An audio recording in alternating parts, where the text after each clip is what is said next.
Now imagine a creature with a body that is reminiscent of a cuttlefish, with eyes sticking out from stalks like a funky headband, fins on its tail, and a long skinny nose ending in a mouth full of teeth.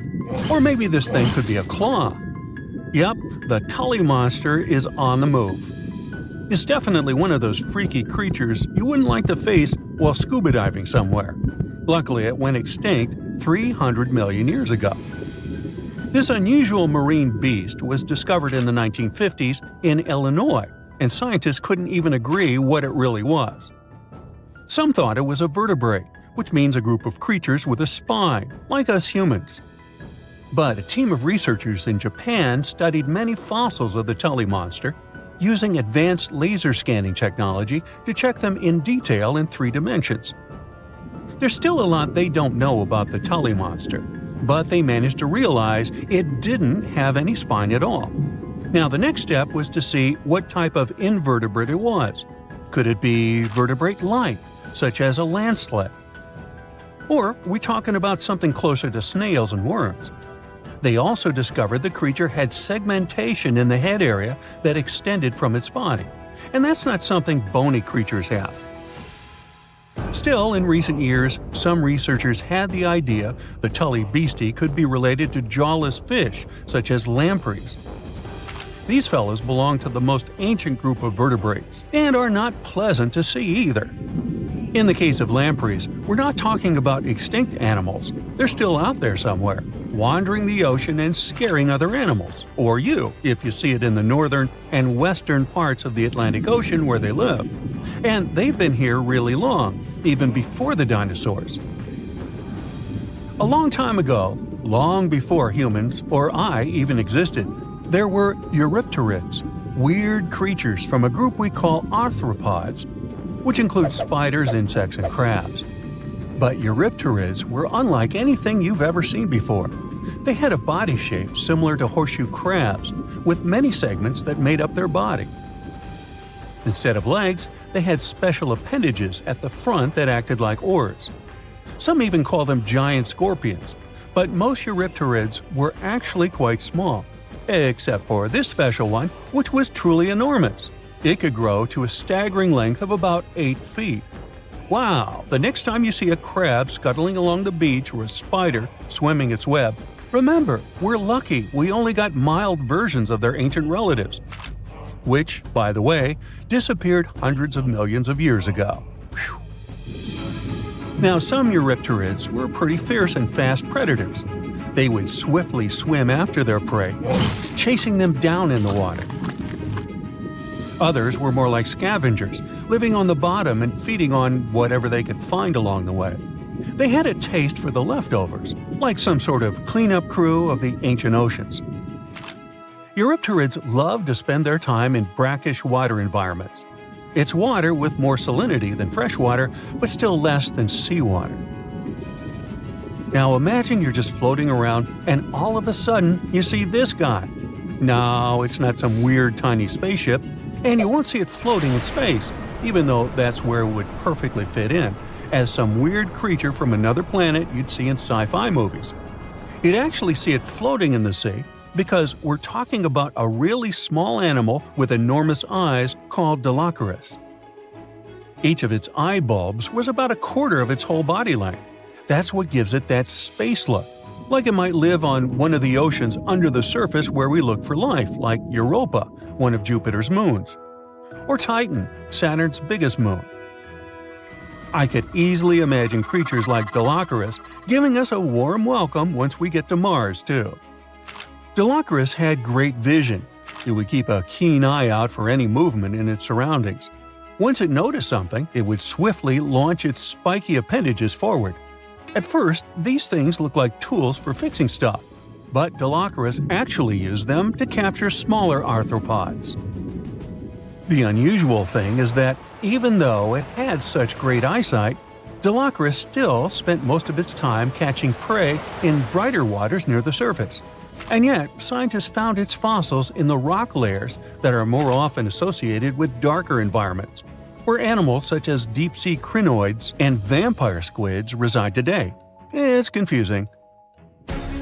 But one of the explanations for this says it's possible these deep-sea creatures actually lived in shallower waters in the past and later ended up in the depths as the geography of our planet changed over time. No one knew what Delocaris really was. It could belong to a group of arthropods, and it seems to me that's where most of the world's weirdest creatures are. Some believe it could be related to mantis shrimp, while others compare it to blind, worm-like crustaceans that live in dark underwater caves. And check out this enormous worm lurking beneath the sandy ocean floor, patiently waiting for its next meal to swim by. These ancient creatures were like stealthy predators, perfectly camouflaged in their sandy lairs. And now, 20 million years later, scientists have found the remains of their hidden hideaways. The burrow they discovered, shaped like the letter L, was found preserved in ancient sediment on the seafloor of Taiwan. It was around 7 feet long and only an inch wide. That's where the ancestors of modern bobbit worms lived. Bobbit worms have been around for a long time. They can grow to be a few inches to a whopping 10 feet long. A pretty weird creature dominated the skies at the end of the dinosaur age in North America. We know it as Quetzalcoatlus, and it soared above famous dinosaurs like Tyrannosaurus and Triceratops, showing them who the ultimate ruler of the skies was. Quetzalcoatlus belonged to a group of flying reptiles called pterosaurs. They were some of the biggest flying animals ever known to exist. When you think of Quetzalcoatlus, imagine an animal as tall as a giraffe. These incredible creatures had long necks, small bodies, long legs, and wings that were relatively short compared to their size.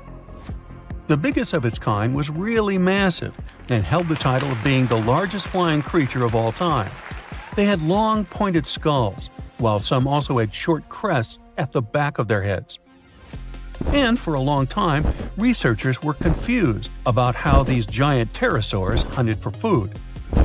At first, some even believed that Quetzalcoatlus and its relatives were like giant vultures that scavenged the remains they would find around. They drew such a conclusion because Quetzalcoatlus fossils were found inland, away from the coast where other big pterosaurs were found, such as the crested pteranodon. Plus, many thought these fellas were skilled at skimming, which means lurking over freshwater systems and catching fish. But it appears these massive animals were actually predators with excellent hunting skills. The exact technique they used to catch their prey remains a mystery, though. Now here's another cool discovery, a specific fossil as the oldest evidence of muscle tissue ever found. This fossil belongs to a group of animals that includes modern creatures such as jellyfish, corals, and sea anemones. And it looks so cool and unique, right? It has bundles of fibers arranged in a four-fold symmetrical pattern, similar to what we see in Nedardians today. This arrangement is different from any other fossil from that period. Now, this fossil may look weird, but it helps us understand the evolution of muscle tissue in animals. They, well, all of us actually, got new options for discovering different feeding strategies and generally new things to do thanks to muscles. And it's not like scientists usually get to study fossilized muscles. It's more that they learn about that based on how animals feed, reproduce, move, and do other things. So this cool fossil suggests animals may have had an earlier origin than we used to believe. Meganeuropsis was a giant dragonfly that lived on our planet almost 300 million years ago. It was about the size of a modern-day falcon, with a wingspan as long as your leg. It had long and sharp claws that it used to catch food and for protection. They could even grab small animals and carry them through the air. Their speed and maneuverability made them formidable hunters. Meganeuropsis is the most giant insect ever found on Earth. Scientists believe it might have reached this colossal size because there used to be more oxygen in the air. There were other gigantic insects that lived before the dinosaurs too. Some ancient ants could grow to the size of a hummingbird. And if that wasn't scary enough, they could also spit acid, like something out of a movie. These ants lived in large colonies, and their anthills were several times bigger than the ones we see today and could resemble a bear's den. This thing is an Arthropleura, an ancient ancestor of the giant millipede. This monster dwarfed the last two animals, growing to the length of a car. It lived in rainforests, and it could move at great speed. Imagine being chased by one of these. Fortunately, Arthropleura weren't carnivores like today's centipedes. They only ate plants. Another reason the insects grew so big back then is that there was less direct competition. They could evolve and grow without being eaten by more successful animals. Brontoscorpio lived about 400 million years ago and could reach 3 feet in length. That's 15 times longer than modern scorpions. And unlike modern ones, it had not 2, but 4 claws. This amazing creature could also breathe on land and underwater. That's because it had both gills and lungs. It's believed that these guys were some of the first to evolve and change their habitat from water to land. Now, onto a far stranger marine animal, Anomalocaris. It's thought to be the very first predator to live on our planet. It was half the length of a human, their eyes had color vision, and they were likely the most advanced of any living organism 500 million years ago. They used their sharp claws and mouth parts for hunting trilobites, crabs, and sea scorpions. It's possible that Anomalocaris was what eventually pushed crabs and scorpions onto the land. They might not look very similar, but Anomalocaris was also an ancient ancestor of modern crabs. Dunkleosteus was an enormous ancient fish. These guys were half the length of a school bus and weighed the same as a small car. They had no teeth, but evolved to use the bone plates on their jaws as a replacement, leading to their crazy appearance. This allowed them to have the biting power of a modern Mississippi alligator. Most impressively, it could close its jaw multiple times in less than a second. This created a powerful flow of water right into its mouth. Smaller fish would get caught in the current and pulled right into a Dunkleosteus' mouth. Their skull was heavily protected by bony armor. It was like it was wearing a helmet. This protected it from almost any strikes and made it the apex predator of its time. Achmonistion is the ancestor of all sharks in existence, living around 340 million years ago. No one knows why, but in addition to the usual shark fin, it had something that looked like an anvil on its back. Another feature of the Achmonistion was a massive spike on the underside of its body. It was very sharp and covered with many teeth. Tiktaalik were some of the first animals to set foot on land. It had gills and scales, like a fish, but it also had some of the features of land animals. It looked a bit like a cross between a fish and a lizard. Its front and back fins began to turn into limbs, so it could crawl along shorelines, and it developed lungs as it spent more time out of the water. This weird fish may be the ancestor of pretty much every modern land animal today, including us. Back to land, this is a Dimetrodon. It looks like a lizard, but it's actually a synapsid, a close relative of mammals. It was the size of an alligator and had a giant sail on its back. Scientists aren't certain, but it's believed that the Dimetrodon used this sail to get heat from the environment faster. It also helped them camouflage themselves in the tall grass. These guys are often confused with dinosaurs, but they disappeared 40 million years before the first dinosaurs appeared. Over time, synapsids evolved into full-fledged mammals, and if we go further down this chain, we'll find out that humans evolved from these guys too. Dinocephalians. The name of these guys literally translates to scary-headed.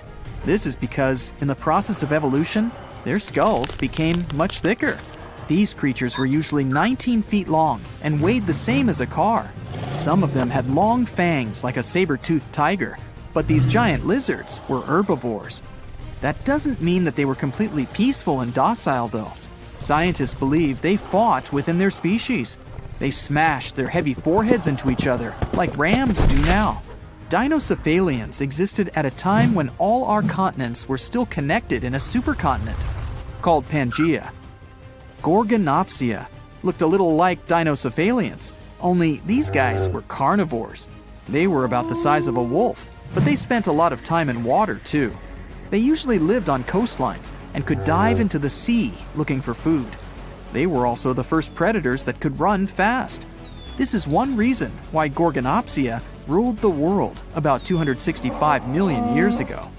Later, these species mysteriously disappeared, leaving the dinosaurs to dominate the Earth. The cause of the mass extinction about 240 million years ago is unknown, but the second event that caused the extinction of 95% of all living organisms on Earth was a giant meteorite. The oldest tree remains are 385 million years old. Archaeologists found them inside a rock, where there were traces of the roots of many species of trees. These ancient trees evolved and began to turn the carbon dioxide in the air into oxygen. Gradually, they created the atmosphere we have now. This is the oldest winged insect in the world, Rhyniognathus. It's about 400 million years old, and there's still debate about the way it lived. Supposedly, it fed on plants, but it also might have eaten other animals. The oldest species of millipede is Pneumodesmus neumani. It may have been the first living organism to breathe on the barren Earth around 400 million years ago. This little guy was only as long as a seed, but we only have one fossil, so they might have grown a bit bigger. Pneumodesmus might be a distant relative of all the millipedes and centipedes that exist today. The farther we go back in time, the more bizarre the living organisms look. 480 million years ago, Agirocassis coasted through the ocean. For its time, it was the largest animal on the planet, reaching 6.6 feet in length. Fortunately for other sea creatures, it wasn't a scary hunter. It ate the same way that the blue whale does today, swallowing loads of water so it could catch all the tiny things living in it. Dickinsonia lived 550 million years ago. These floating ovals varied a lot in size. Some could be the size of a fingernail, while other species were as big as a kitchen plate. The largest Dickinsonia may have been as wide as a stingray.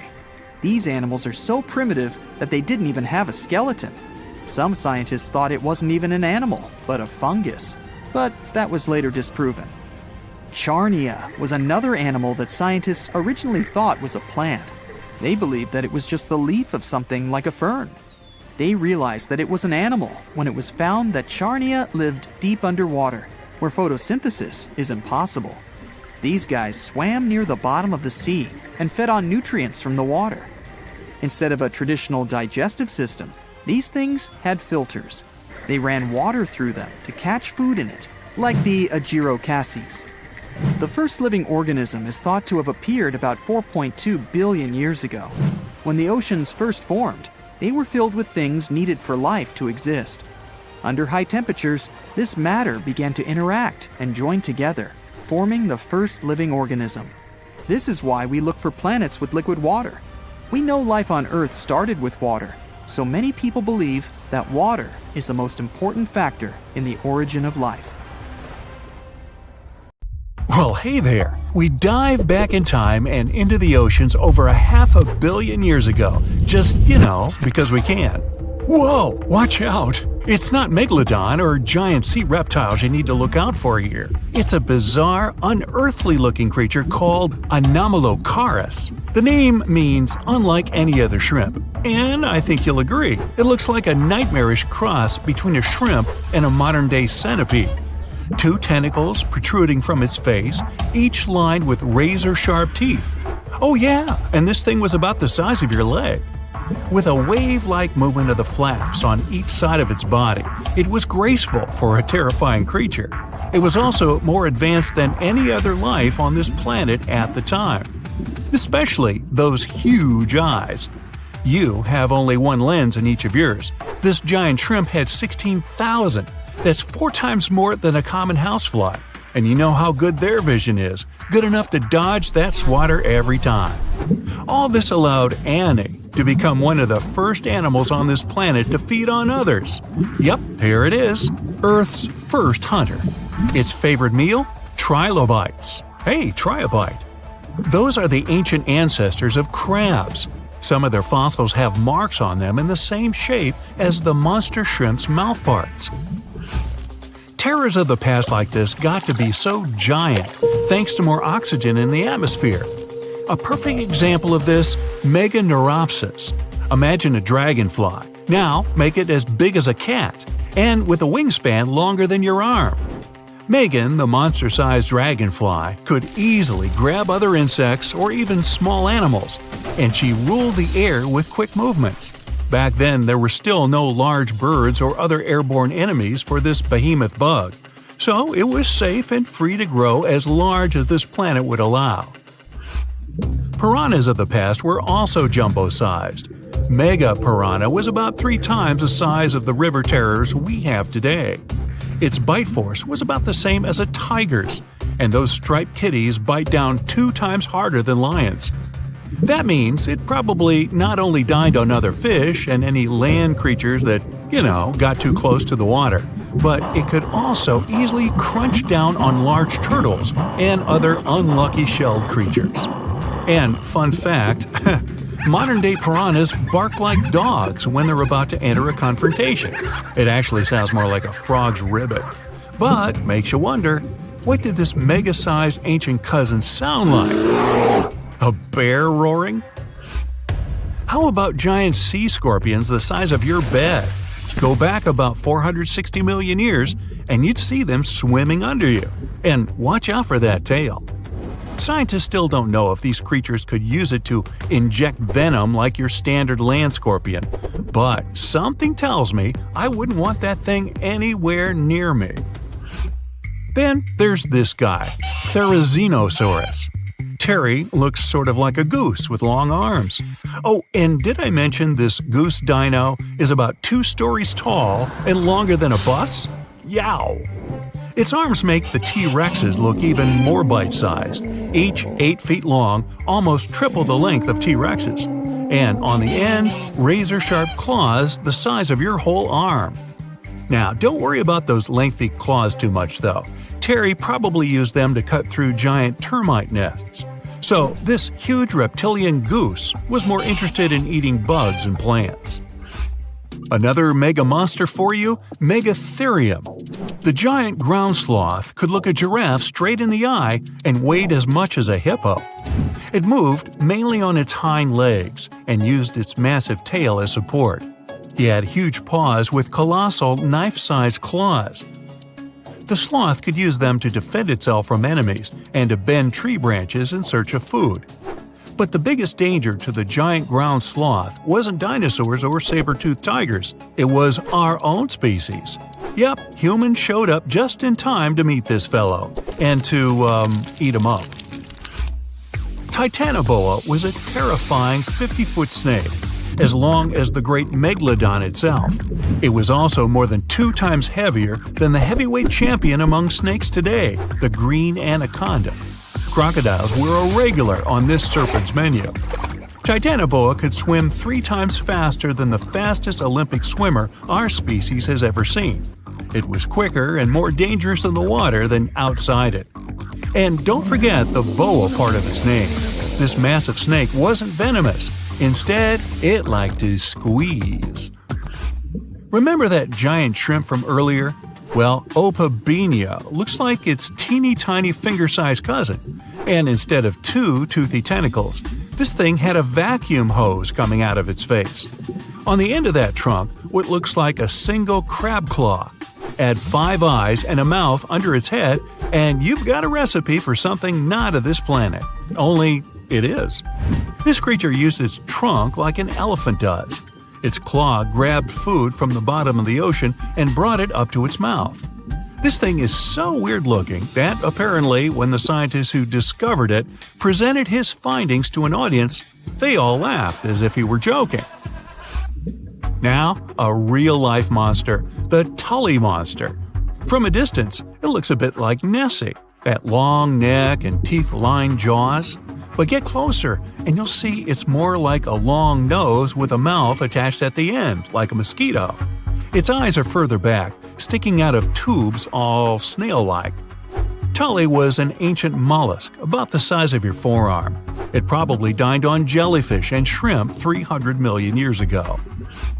Thylacus smilus will put a smile on your face as long as you don't get too close. No, it's not a relative of the saber-toothed tiger. It was a marsupial, making it more related to a kangaroo than anything. And if you compare them to body size, its fangs were actually longer than a saber-toothed tiger's. and they grew continuously. As for that beard on its chin, that's actually all chin. The lower jawbone grew down to a point under the mouth. Those fangs were rooted to the skull, going way back to its eyes. When the mouth was closed, that bony beard protected the long, sharp teeth from breakage. Staganapolis, not to be confused with Minneapolis, might look like a big crocodile with a squished-in snout, but it was mostly harmless. Its small head and very few teeth meant the reptile didn't have much to work with when protecting itself. That's what all those armored scales were for, and no need for huge fangs or long rows of razor-sharp teeth when you're a plant eater. That beak-like tip on its nose allowed the stag to dig up plants. So, really, this reptile was more like a 10-foot scaly pig than a croc. Basilosaurus was a type of ancient whale that lived on our planet about 45 million years ago. Not quite as long as a blue whale, but this guy was still big enough to munch down on other whales and even sharks. Some people believe these monsters could still exist today. Eyewitnesses claim to have seen a giant sea dragon, and Basilosaurus fits the description. Plus, 90% of our oceans are unexplored. There's plenty of space to hide a sea monster. But scientists haven't found any fossils of this ancient whale younger than 3.7 million years. So, this myth is busted. Stegosaurus is one of the most recognizable dinosaurs that ever lived. It can easily be distinguished by those huge spikes on its tail and the bony plates on its back. It was twice as long as a giraffe and nearly 5 times heavier. But compared to its body size, it had the world's smallest brain. It was no larger than a dog's. Pelagornis had the largest wingspan of any bird ever discovered. It was twice the size of the largest bird today, the wandering albatross. Such huge wings made it hard for the bird to take off. It could only do so by jumping off cliffs. And when it finally spread its wings, this giant could only go about 40 miles per hour. The fastest bird today can reach speeds 5 times that. Traveling back in time now, this used to be hard.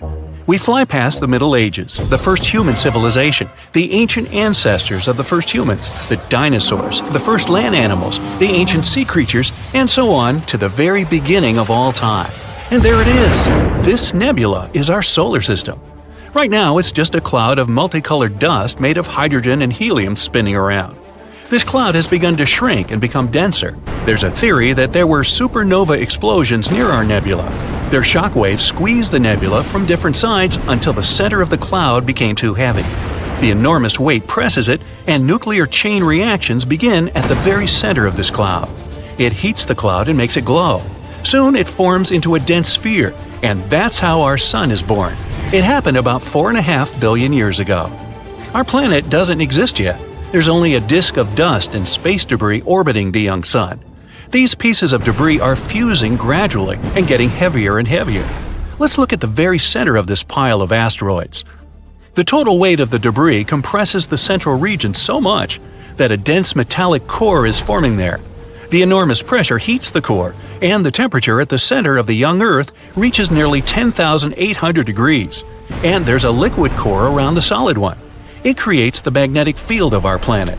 Now, when radiation from the sun and the solar wind reaches Earth, it smashes into a shield in the form of our magnetic field. So far, our planet is burning and looks more like a ball of lava. But it begins to cool down, forming a solid crust. At this point, another protoplanet appears on the horizon. It looks more like an asteroid, the size of Mars. And this massive piece of debris flies towards us. It hits the young Earth at such an angle that it knocks a part of our planet outward. The debris itself breaks into several pieces and stops in our orbit. After a while, all of this debris comes together to form the Moon. As a result of this collision, the Earth began rotating too fast. A day now lasts about 5 hours instead of the usual 24. But the Moon is heavy enough to slow our planet's rotation with gravity.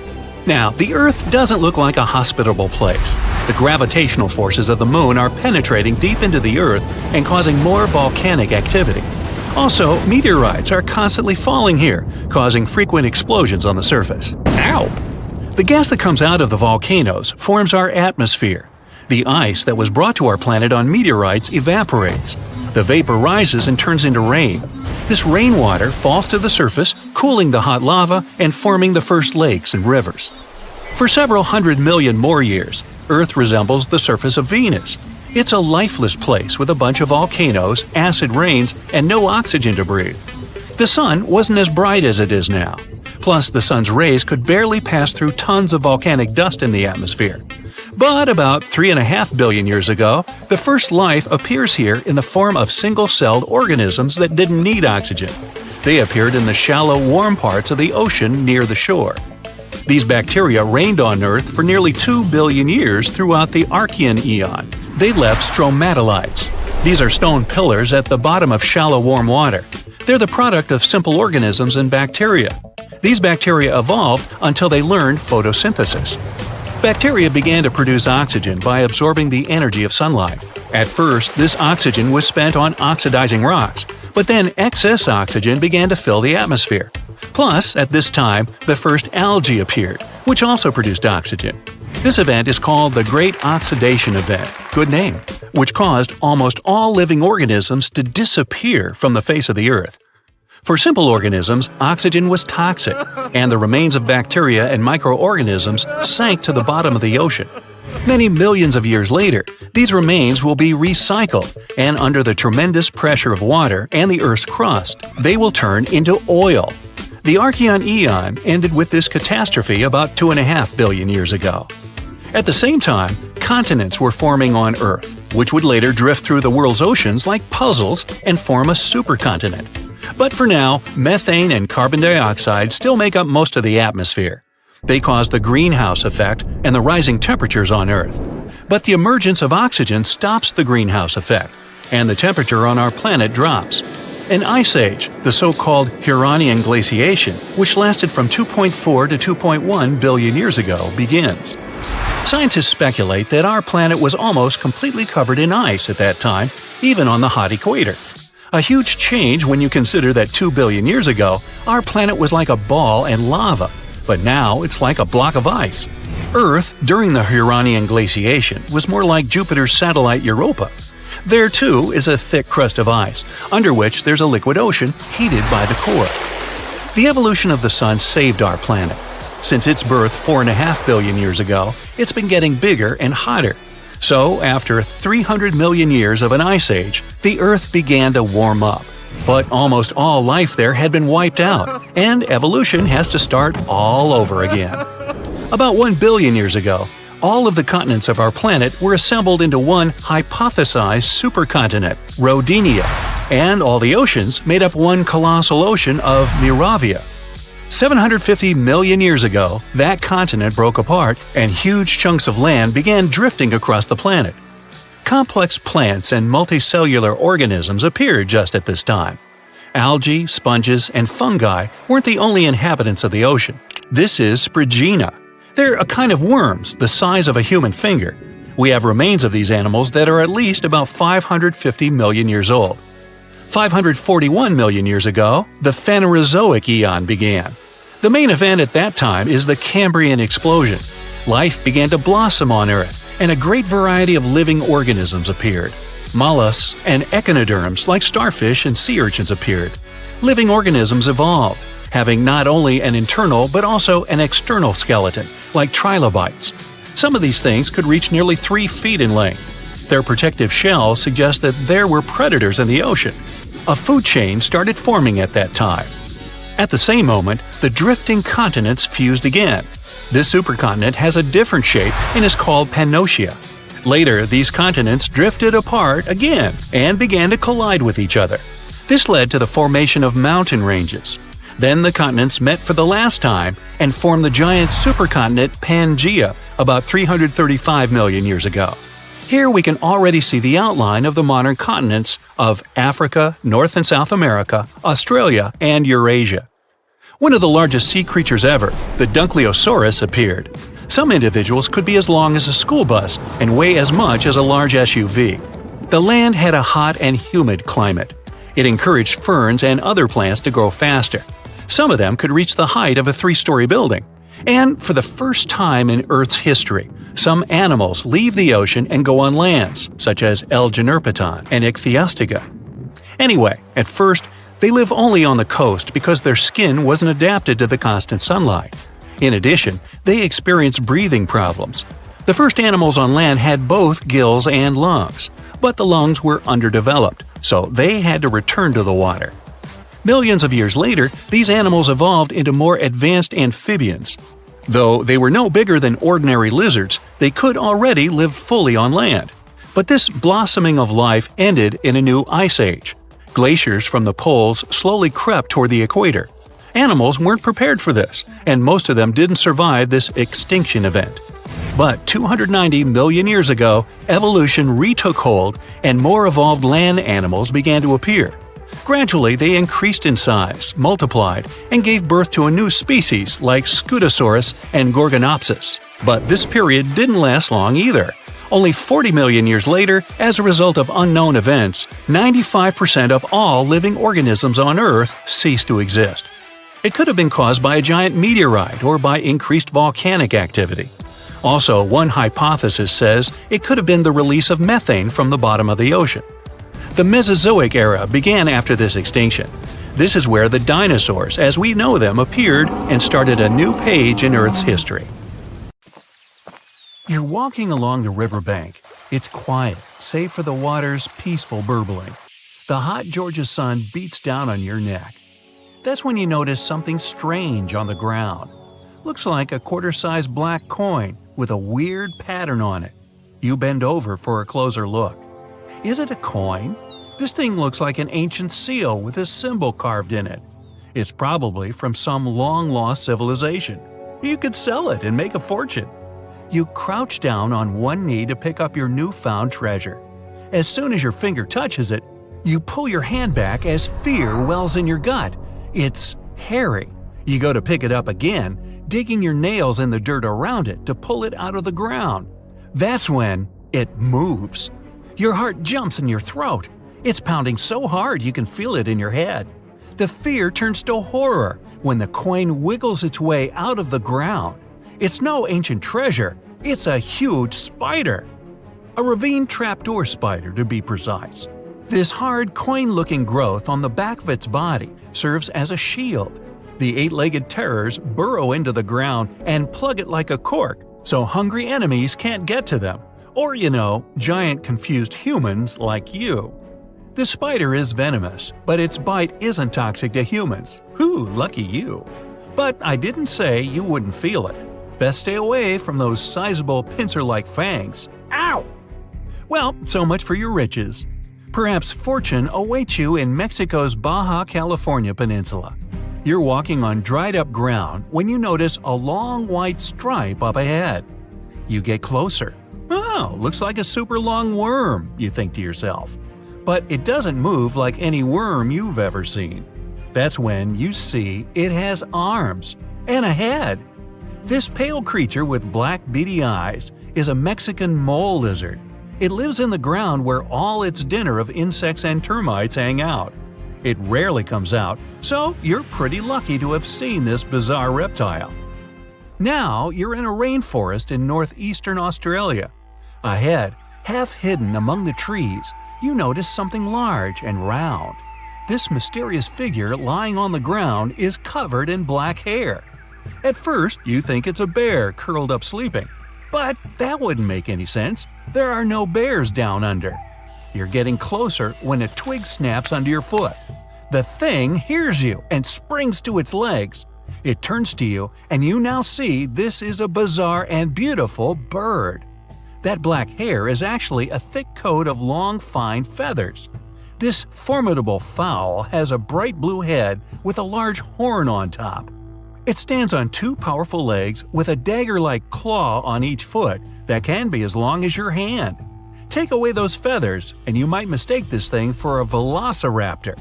But it's actually a cassowary, the most dangerous bird in the world. It could jump straight over your head if it wanted to, definitely high enough to kick you in the chest. And its blows are strong enough to break bone, not to mention that claw that can cut through anything like butter. This bird was made to hunt and avoid being hunted. Don't even consider running away. Not unless you too can sprint over 30 miles per hour. Diving into that lake over there won't save you either. This bird is an excellent swimmer. Best just to back away slowly and hope it doesn't come after you. Another creature that proves it's best to keep your hands to yourself is the panda ant. The naming is obvious. It's black and white and furry like the beloved bamboo-chewing bear. This furry little bugger lives in the forests of Chile. But don't go to pet this fluffy little ant. What you're looking at is no ant at all. It's a species of wasp. That black and white coloring serves one purpose: to warn others of this insect's powerful sting. And if that doesn't make you back away, the wasp will let out a squeaking sound. It sounds cute to us humans, but it means a painful sting is around the corner. These insects are loners. They don't live in colonies and don't have nests. They're also parasites. A female panda ant lays eggs next to the larvae of another insect. Then the hatched babies use these larvae as food. Surely you've seen bugs that look like leaves and twigs. But what about a creature that looks like a beautiful orchid? You can find this fragrant flower in the forest or a green field among other plants. But make sure that's a flower you're leaning in toward to smell. If it's not, you risk being bitten by a praying mantis. The orchid mantis is nearly impossible to distinguish among the flowers. It has pink-white coloring with legs and claws that look identical to little petals. It uses its resemblance to the plant to hide from predators and hunt insects that love these flowers. A butterfly or a bee flies up to the flower when one of the petals starts moving. The unsuspecting meal might take it as simply the wind. But then the petal turns into a sharp claw that suddenly grabs the insect. Now imagine you're in the jungles of Costa Rica. You notice a brown snake sitting on a tree branch in front of your face. The snake looks like it's about to strike. Well, you want to run away as far as possible, but notice that this snake is unusually short, and it doesn't lash out at you. You wait, but the snake keeps staring at you. It doesn't even hiss. Lucky for you, it'll never bite because it's not a snake, but a caterpillar. The hawk moth caterpillar can change the shape of its body to look like a menacing serpent. This easily scares away any hungry foes. The coloring and pattern on the skin imitates a snake's scales and eyes. This insect also knows how to move like a reptile. A master of disguise, this one. Let's get out of the hot jungle and head to Central Europe. You're in the middle of a sunny green meadow. Colorful flowers bloom around, birds sing, and bees buzz by. Among the bees, some are not what they seem. You'd hardly be able to distinguish the imposters. But if you look really closely, you'll see the golden bee fly moving through the air. It looks like a bumblebee, but it's the buzzer's biggest enemy. The golden bee fly sneaks into bee nests and lays eggs there. Its larvae hatch and feed on the bees and flower nectar. The yellow and black coloring allows the intruder to go undetected the whole time. The camouflage also keeps enemies away.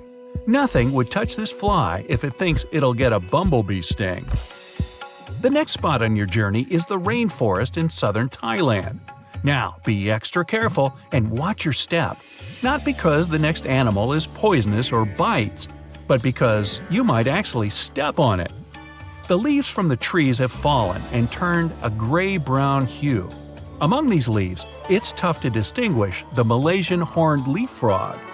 Its body shape, coloring, and especially those pointy growths coming out above its eyes, all allow this amphibian to hide perfectly among the fallen foliage. This frog can sit for hours in one place, waiting for its next meal to come close enough to… Now you're in a garden. You see a beautiful bright flower and a small bird hovering near it. The bird flaps its wings so quickly you can hardly see them. And that long needle-like beak makes you immediately assume you're looking at a hummingbird. But as soon as you get closer, you realize this is not a bird, but an insect. Fortunately, the hummingbird hawk moth isn't venomous and doesn't sting. It's just a lovely little creature that decorates the garden with its presence. Many people even grow plants rich in nectar to attract these moths. Hey, that's an idea. Hey, we landed on the moon. We sailed around the world. Romeo met Juliet. Hey, it's hard to imagine that there are creatures out there who saw it all happen. Immortal animals. Well, almost. Glass sponges are weird little creatures that sit in one place for thousands of years. From their favorite spot under the sea, they witnessed the first Europeans crossing over to the Americas. They can live up to 15,000 years. And what's even cooler is that they can control their aging process, speed it up or slow it down. They have a glass-like exoskeleton for protection. Lobsters can grow back a limb if they lose it, and they're basically immortal. They produce an unlimited number of enzymes that keeps their DNA young forever, and they just keep on growing. That means they outgrow their own shells. They have to shed their exoskeleton every now and then and upgrade to a bigger one. The largest lobster ever caught was 44 pounds off the coast of Nova Scotia. Scientists think this large lobster was around 100 years old. It was around when Edison invented the phonograph. This next creature is a mix between a jellyfish and a tree branch. Each end of the hydra has a ringed foot, and it spends its days chilling by lakes and rivers. Its tentacles grab onto tasty snacks that swim past it. So, what's the secret to its immortality? That's something everyone wants to know. The hydra has the ability to renew its stem cells. Scientists have been trying to do that for years. They can actually slow down their aging process. Now, these little sea creatures are red sea urchins. They sit on seaweed in shallow waters and are immortal. Well, we haven't been studying them long enough to know for sure. But scientists say they only grow in size, not in age. What? Well, they sort of stay like little baby urchins, but grow in size. Adult, baby urchin, okay. These little babies can reach around 100 years old, even 200. The slowest on the list? The giant tortoise. It can reach 200 years old, and one of the oldest is Jonathan. He's technically the oldest crawling land animal. He was born in 1832 and lives it up on a remote island called St. Helena. Jonathan's been through a lot. He's seen the very first American skyscraper, the Eiffel Tower. Oh yeah, he's also lived through every single World Series, starting when he was 71 years old. Now he can't see too well and he's lost his sense of smell, but he's still going strong. Back to the oceans and the Greenland shark. It's been known to be the longest living vertebrate and can live more than 400 years. Swimming around for that long in the deep, dark, cold ocean means these sharks are tough. They're able to withstand insane water pressure. Sharks are one of the only creatures today that haven't been affected too much by evolution. Many sharks have been around since the dinosaurs and haven't changed much. Scientists found out that they grow around a half an inch per year. So, with a little bit of quick math, they can easily find out the age of these tough sharks. Imagine seeing a shark that's older than the USA. This next creature is probably the most durable, indestructible, and cutest on the list. It's called a tardigrade, but scientists nickname it water bear because I guess it looks like one. But it's not exactly bear size. It has 8 legs and hands with a strange little nose. And these bizarre microscopic creatures are indestructible. They're known to live in the most extreme places on the planet.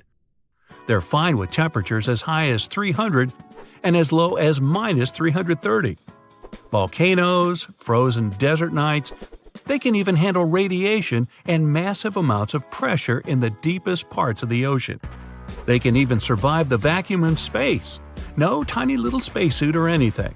Yeah, that would be cute enough. So far, they've survived 10 days on the outside of a spaceship, but they could probably do longer. Tardigrades might be able to outlive humans if there's some sort of worldwide catastrophe.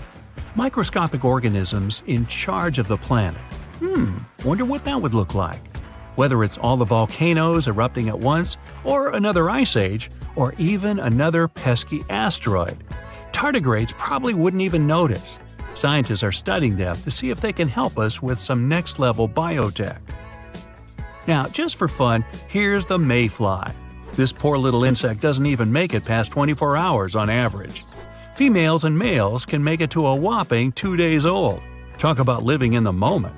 These little flies grow in swarms and are known to have one of the shortest lifespans of any creature.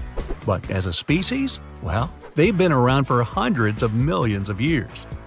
Jellyfish have discovered the fountain of youth, and surprise, surprise, it's been inside them all along. Not inspirational poster style, but literally, it's always been inside them.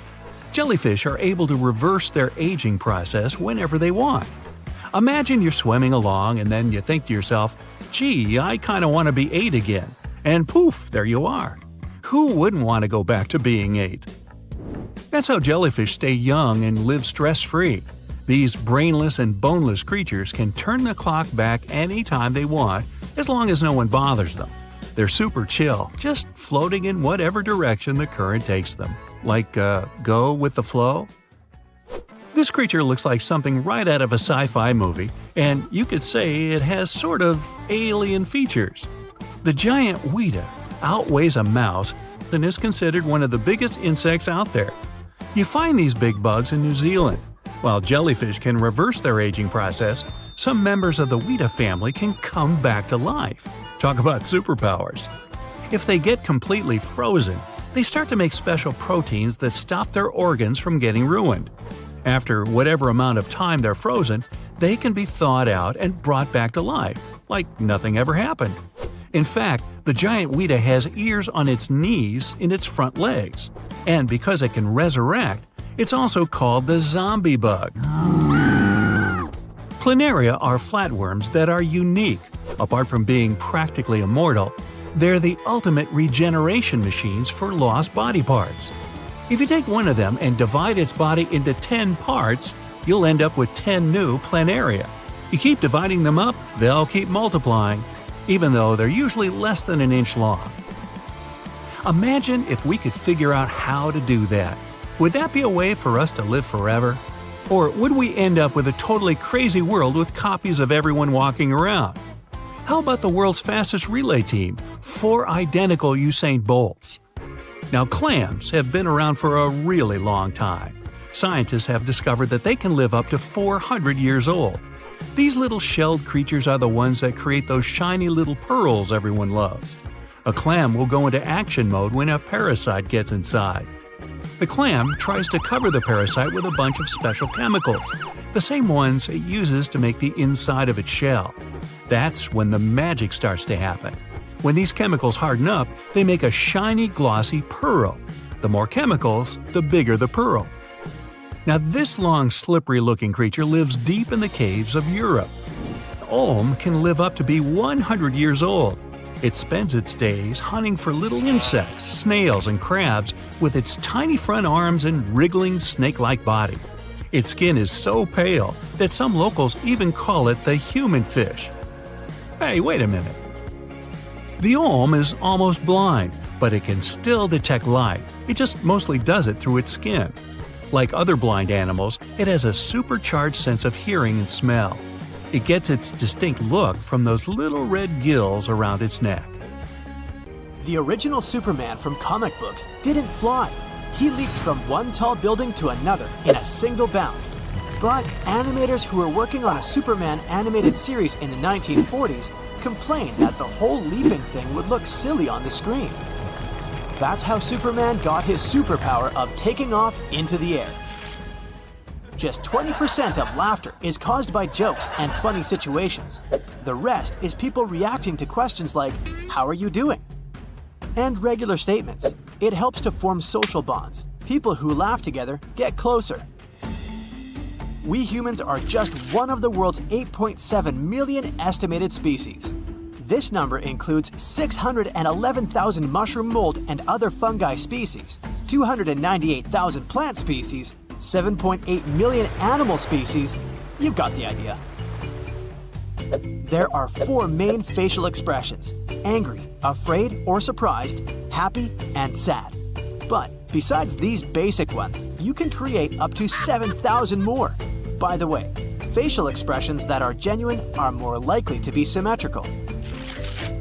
The mountains on Venus are covered with a snow-like substance, but the temperatures on the planets are scorching, and no snow can exist there. The frost is actually metallic. An apple is almost 20% air. That's why it floats when placed in the water. Mysterious Pacific sleeper sharks live in an underwater volcano in Cavachi. It's not far from the Solomon Islands. Scientists have to send in robots to learn more about these creatures. People can't stand the heat and acidity of that environment. The University of Oxford is older than the Aztec Empire. The educational institution was established in 1096, and the Aztec Empire was founded 332 years later, in 1428. The tardigrade, aka the water bear, is a microscopic creature that's famous for its survival skills.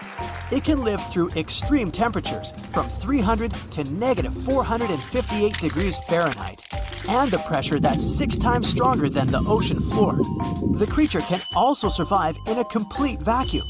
Tardigrades sometimes spend almost 10 years without food. Pluto was discovered in 1930 and lost its planetary status in 2006. Within this rather long time, it still didn't manage to make a full orbit around the Sun. The former planet needs 248 Earth years to complete its orbit. In 400 BCE, Persian engineers built an ice machine in the desert. They noticed that ice tended to appear in the shadows during the night. They started to dig holes in the clay in the shaded spots. Then they filled these holes with water. In the morning, they dug the ice out of the holes and stored it in special super-insulated constructions filled with hay. This helped the ice last even on the hottest days, and Persians always had something to help them stay cool. Those who cheated in the Olympics in ancient Greece were severely punished. They had to pay fines and could even be banned from any kind of competition.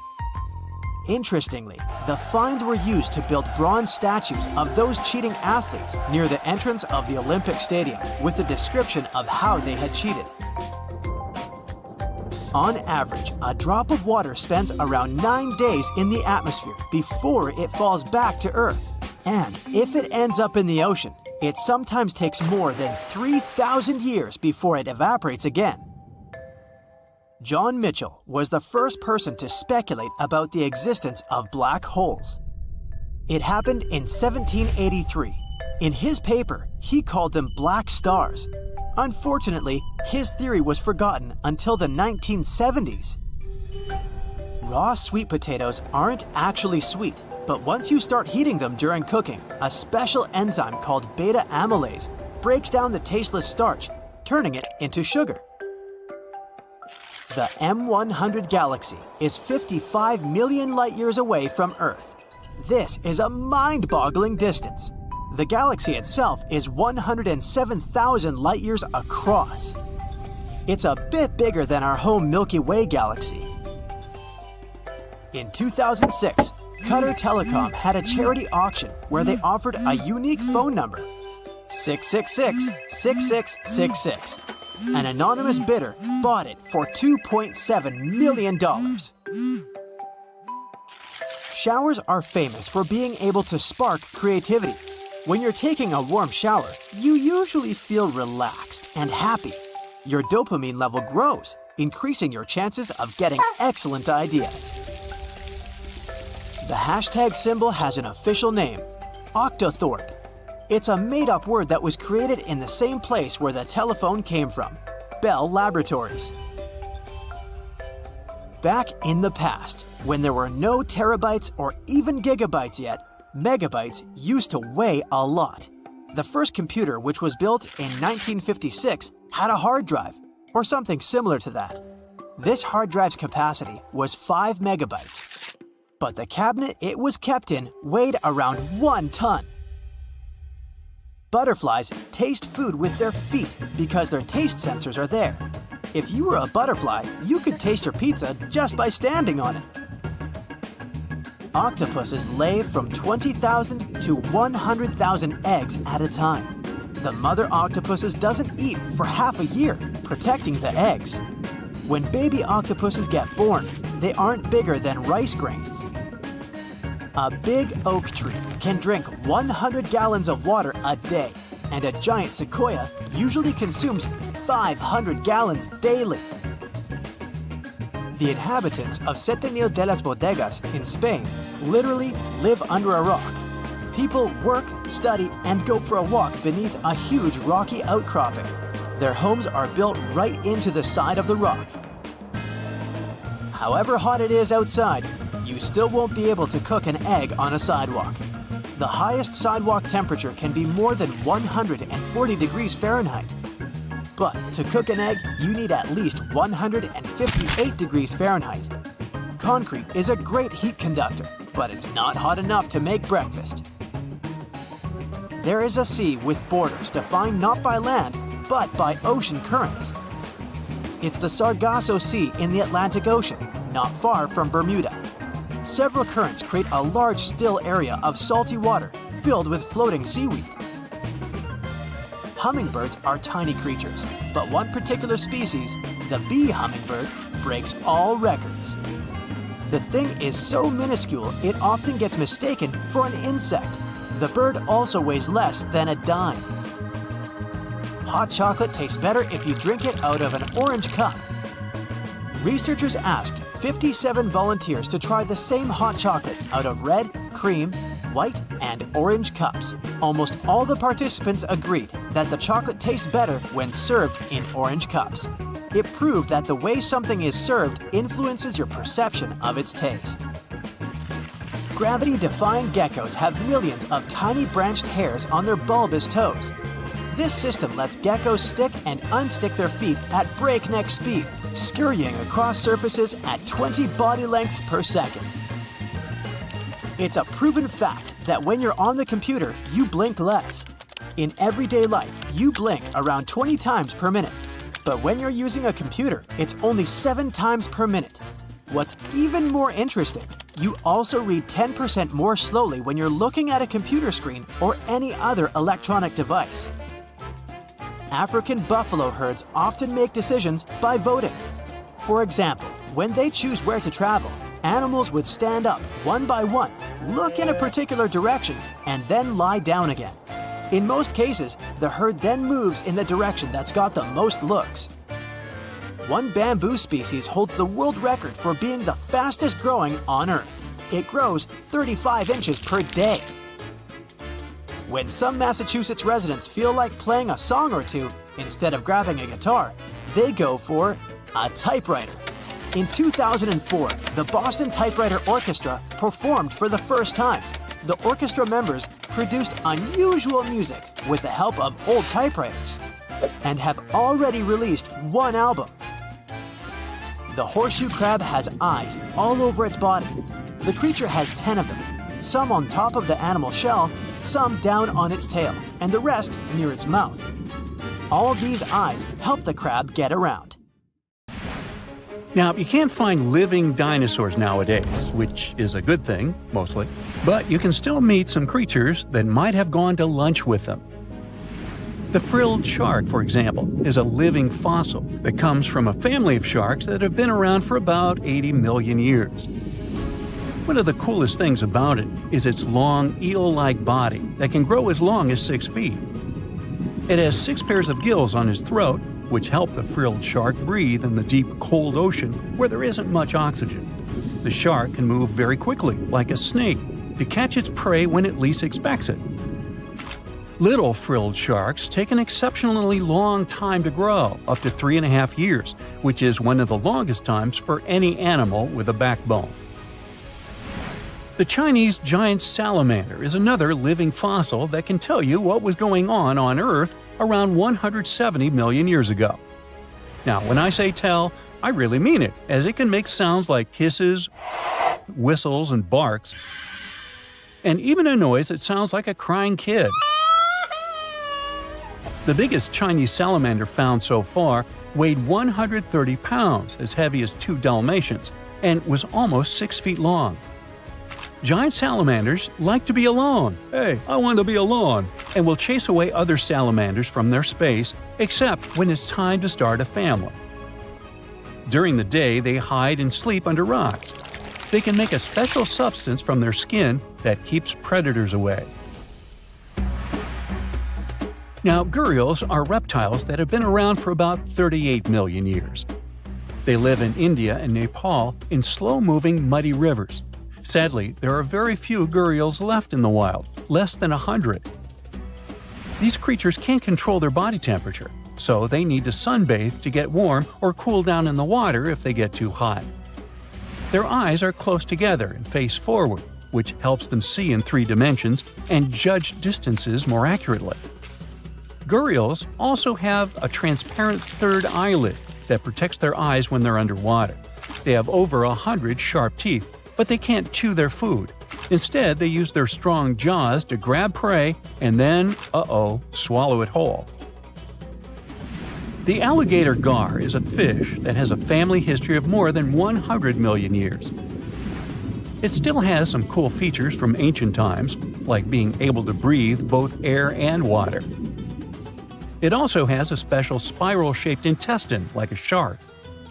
The alligator gar is one of the biggest and heaviest fish in North America. Just like an alligator, it has a long body and snout, plus a row of sharp teeth. But instead of legs, the gar has fins to help it swim underwater. The tuatara isn't a lizard as you might think, and isn't a dinosaur either. This New Zealand resident is one of the most unique animals in the world. Scientists love studying tuataras because they can help us understand how today's lizards and snakes evolved. One of the coolest things about the tuatara is its third eye, called a parietal eye, on its head. It has its own lens, retina, and a nerve that connects it to the brain. Scientists think it might help the tuatara know when it's light or dark outside and absorb sunlight to make vitamin D or help them keep their body temperature exactly right. Tuataras can live an extraordinarily long time, up to 100 years. Cassowaries are the youngsters on our list, as they've been around for only 60 million years. They have some things in common with dinosaurs, like their 3-toed feet and how they breathe. Cassowaries love to eat fruit, lots and lots of fruit. This love of fruit helps the rainforest because when cassowaries eat the fruit, their bodies don't harm the seeds inside. As they move around the forest, they spread these seeds, you can guess how, with their own natural fertilizer, helping new plants grow. Cassowaries are big birds, about 6 feet tall and weigh over 100 pounds. They have a special claw on each foot that is 5 inches long, and they can use it to kick real fast. If they feel threatened, they can charge, kick, and even jump on someone.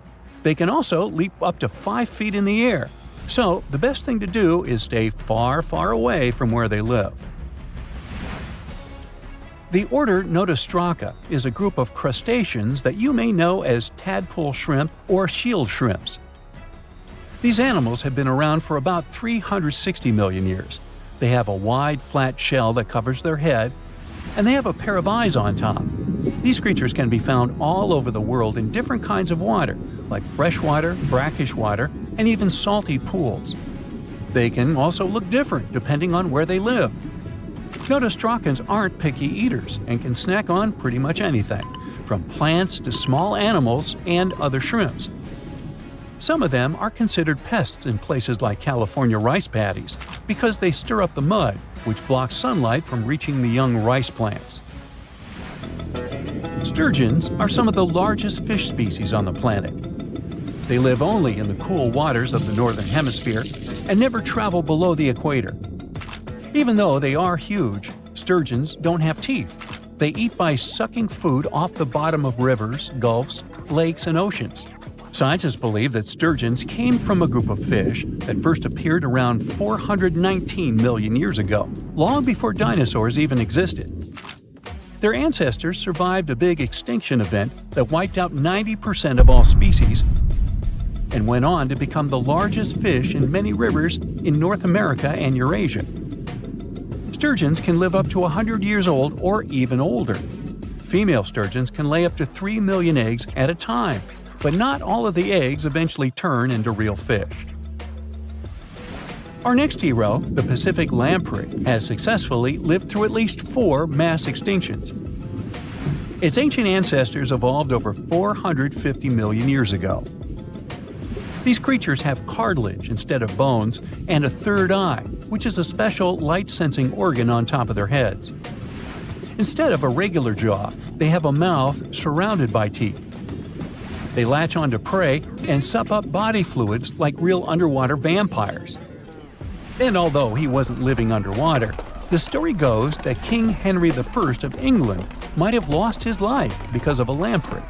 The English monarch loved this fish so much that he defied doctors' orders to stop eating its flesh. He got sick every time he'd have it, but the lack of bones and the unusual taste made the royal fall in love with it. As a result, he got some scary symptoms from eating lamprey and eventually passed away. Can you say clueless? The elephant fish, also called the Australian ghost shark, has been on Earth for around 400 million years. Even though they're related to sharks, they aren't actually sharks. Instead of bones, their bodies are made entirely of cartilage. These fish have a special shiny tissue in their eyes that can make their eyes look like they change color from yellow to green. Elephant fish can be pretty tough and will fight back if they feel threatened. They like to be alone and usually don't hang out with other fish. Horseshoe crabs also deserve the title of survival champs, as they've been around even before dinosaurs, since 450 million years ago. 4 species are still roaming the ocean from Maine all the way to Mexico. Horseshoe crabs are more like spiders than ticks than they are like real crabs. They have 9 eyes, plus extra light sensors near their tails, so they can see really well. They breathe underwater using flap-like gills near their belly, and sometimes they use these gills to swim upside down. Every spring, when the tide is high, these creatures come up to the beach at night to mate and lay their eggs, and you can see hundreds of thousands of them. Now, our planet has gone through 5 mass extinctions. One of them was so bad, it wiped out over 95% of life forms on our planet. Scientists think they might have found the culprit: volcanoes. Scientists took some ancient rocks from a dozen global locations and found elevated levels of mercury, which was released by volcanoes millions of years ago. This points to volcanic eruptions as the probable cause of the Permian-Triassic extinction event. The mercury didn't just come from rocks, it was from the atmosphere. This means that when the volcanoes erupted, they released this poisonous gas into the air. They produced about 720,000 cubic miles of ash, vastly more than the infamous eruption of Mount St. Helens. The gas left a trace that marks one of history's most significant catastrophes, setting the stage for the age of dinosaurs. These eruptions most likely released mercury by igniting large coal deposits. Shallower waters showed mercury spikes right at the extinction's main horizon, while deeper sections recorded spikes tens of thousands of years earlier. This could mean that the effects of the volcanic activity and the extinction it triggered varied across different ocean depths. That means that the extinction was prolonged and complex. It not only caused significant climate warming at the time, but also led to some other toxic events, like acid rain, which made the situation even worse for plants and animals. Although few things have made it from the Permian period to the present day, we can get an idea of what the world was like back then from the fossils found in eastern Kansas. Now, 252 million years ago, the Earth was thriving. The Earth's continents were coming together to form the supercontinent Pangaea. The land was mostly dry, and the Earth looked like a harsh, arid desert, vast stretches of land with minimal water sources. The climate varied from scorching summers to frigid winters. There were some plants here and there, mostly conifers, large ferns, and primitive mosses in places with more water. The Earth was dominated by dinosaur-like creatures like pelycosaurs or therapsids, often called mammal-like reptiles. There was also the fierce Dimetrodon with its awesome snail-like spine. These 3 were the top predators of their time. Smaller reptiles and amphibians also populated the landscape, alongside burgeoning insects like beetles and dragonflies, which thrived during that dry time. But all the interesting stuff mostly happened in shallow tropical seas. Marine environments were bustling with life: rich coral reefs, shellfish called brachiopods, animals known as bryozoans, and large single-cell fusilinids, which kind of look like they're covered in moss. Small funny ammonoids were quite popular as well, often hanging out in the oceans alongside brachiopods, bony fish, and sharks. Creepy trilobites, ancient marine creatures that first appeared 500 million years ago in the Cambrian period, but then persisted up to the Permian period. Trilobites were very diverse, active predators to scavengers or plankton eaters. However, almost all these beautiful creatures were about to disappear during the Permian-Triassic extinction. Now, this extinction was truly ruthless. More than two-thirds of amphibian and reptile species disappeared, and nearly one-third of all insect species were wiped out. Usually, the insects are resilient survivors, which shows how catastrophic this event was. Among these extinct animals was the terrifying Meganeuropsis, a giant dragonfly with a wingspan of nearly 2.5 feet, once found in central Kansas near Elmo. This place is famous for its rich collection of Permian insect fossils, including ancient crickets and cockroaches. For a while, it was a mystery what exactly happened. Theories range from a massive asteroid strike and natural pollutants choking the oceans of oxygen, to dust clouds, to cosmic volcanic eruptions blocking the sun and cooling the planet. There was evidence for each of these scenarios, but the recent discovery points to the volcanoes theory after all. There's also a possibility that the reason wasn't just the volcanoes. NASA-funded researchers have recently uncovered what might be the fingerprints of this ancient perpetrator, or at least one of its accomplices.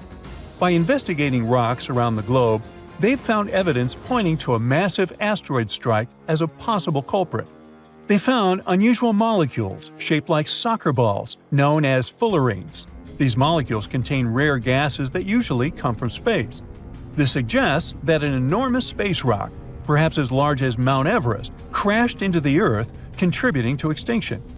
There seems like there might have been a series of catastrophic events. The volcanoes were spewing vast quantities of lava and gas that altered the climate, Pangea was forming and disrupting weather and ocean patterns, and an asteroid decided to join in as the cherry on top.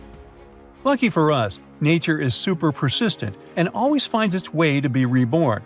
This just proves how resilient the Earth is. Now, what's interesting is this wasn't the only time that happened. The late Devonian extinction, which happened around 360 million years ago, is also tied to volcanic activity. Volcanic eruptions and the proliferation of land plants could have altered the nutrients flowing into the oceans.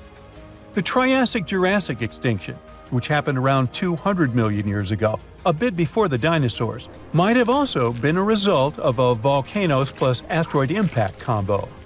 And finally, about 66 million years ago, the last dramatic shift happened on Earth. Our planet went from the age of dinosaurs to the age of mammals. This momentous change is known as the KPG extinction. Just like the Permian extinction, it was a sudden event that ushered in new forms of life. And, once again, there are two major theories about what happened. The most popular theory tells us that the dinosaurs disappeared because of a massive asteroid.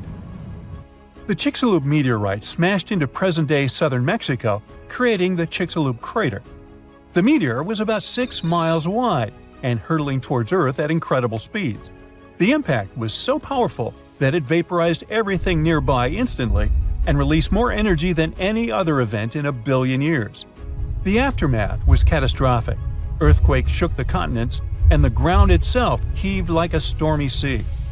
As the dust thrown up by the asteroid settled, it fell back to Earth like rain, heating up the atmosphere so much that forests worldwide burst into flames.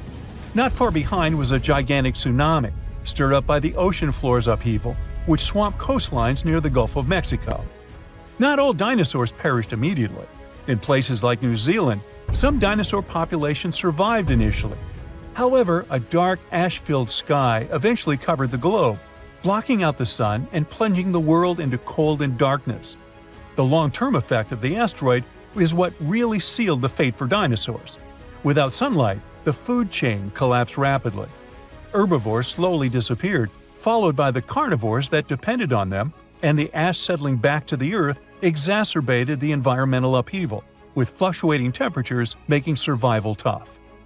But there's another theory that says that, like with the Permian extinction, the asteroid was just the cherry on top.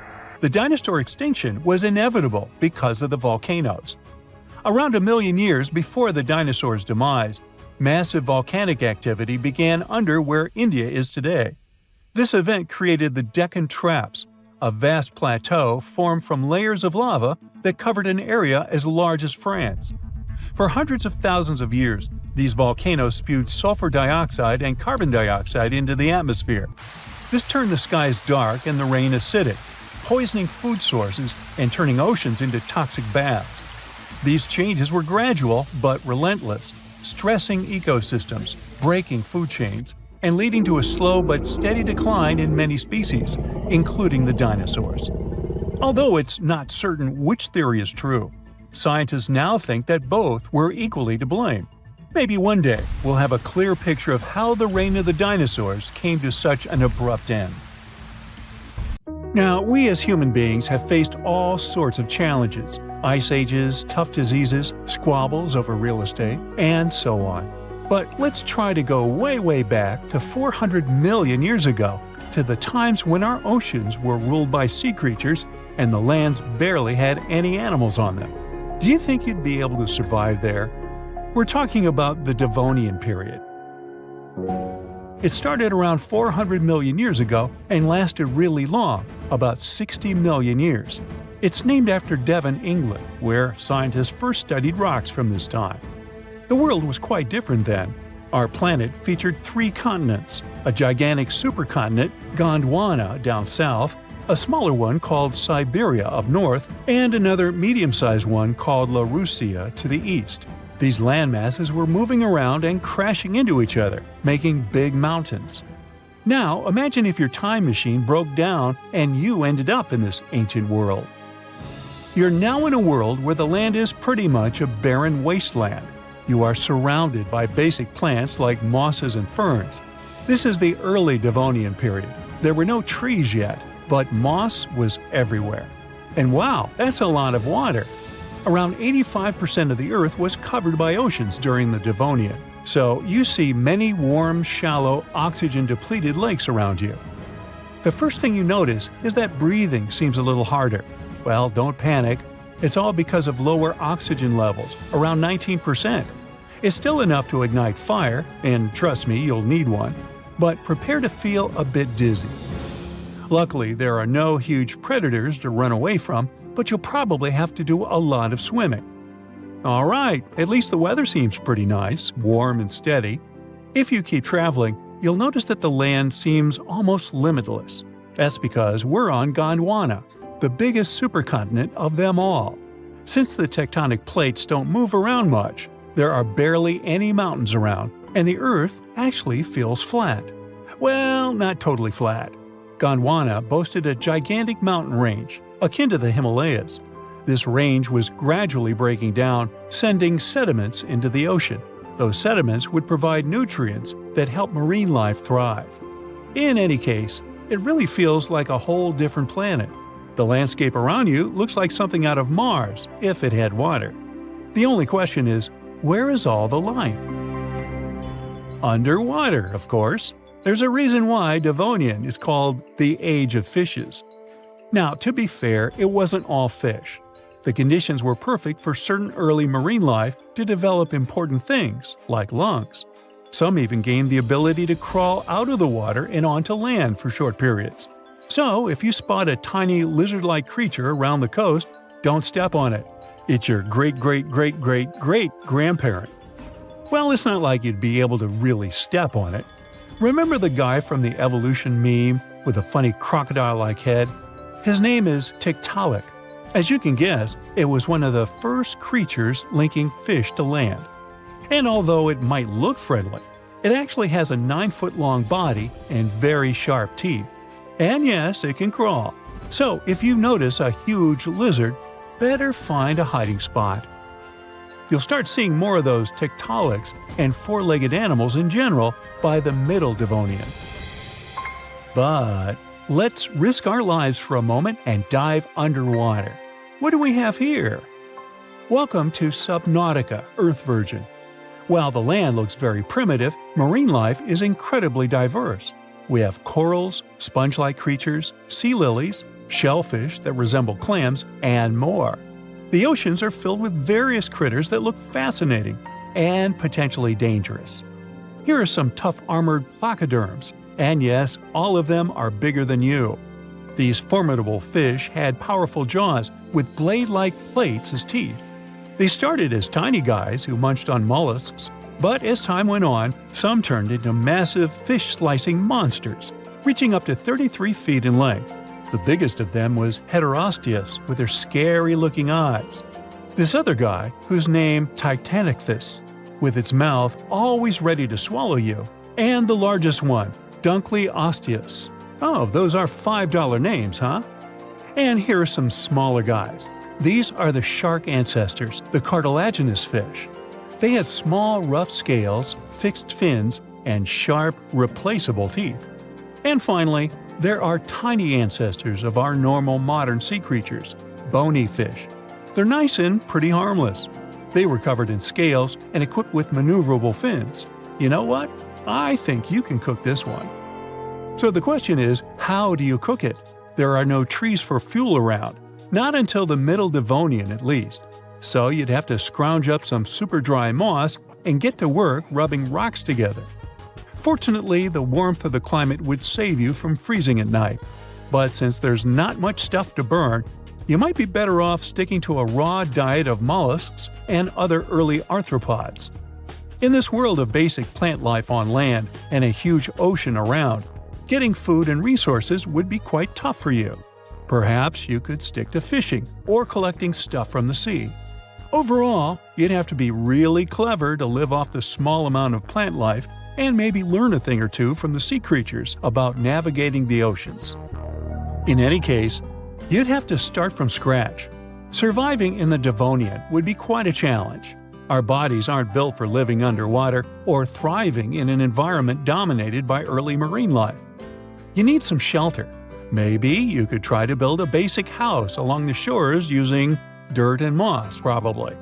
You just need to create tools and shelters using whatever resources you can find. So, get creative. Also, get used to living without clothes, unless you make up a way to create a dress out of moss, seashells, and fish bones, all Little Mermaid style. Alright, to make it more fair for you, let's say you ended up closer to the late Devonian period. Hey, now things are looking up. At the end of that era, the first forest started covering our Earth. Now we had plants with spores, leaves and roots, and even the first plants with seeds. The land is slowly getting some life. Hooray to normal breathing again! We've got some little bugs, 4- and 6-legged critters. The first land vertebrates, early tetrapods, started showing up.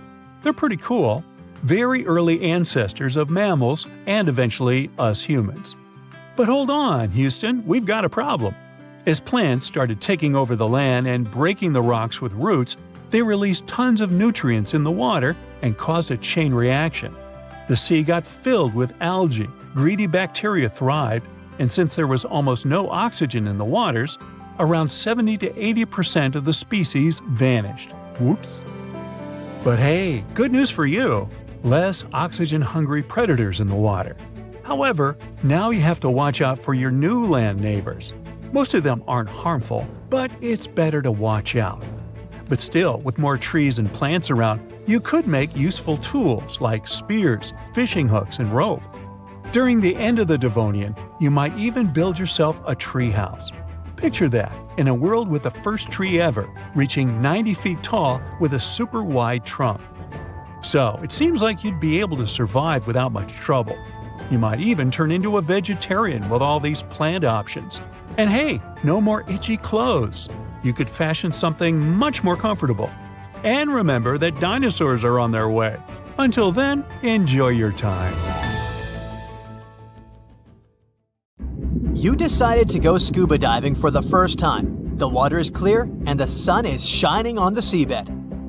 You take a few selfies and the fish swimming by when suddenly, the ocean goes pitch black. You look up and, Oh my, what is that gigantic animal? It's definitely not a shark, not a whale. Is it a turtle? Yup, but fear not, it's not gonna hurt you. If you had lived on this same Earth about 72 million years ago, then maybe this could have really happened to you. Scientists have recently found the fossils of a gigantic marine turtle that could have grown as big as 12 feet. If you don't have any idea of how big that is, let's see some examples. That's the average length of a hippopotamus, 6 golden retrievers, or 2 Michael Jordans stacked on top of each other. The turtle's scientific name is an homage to that old-school sea monster called Leviathan. Maybe you remember this from old-school history lessons.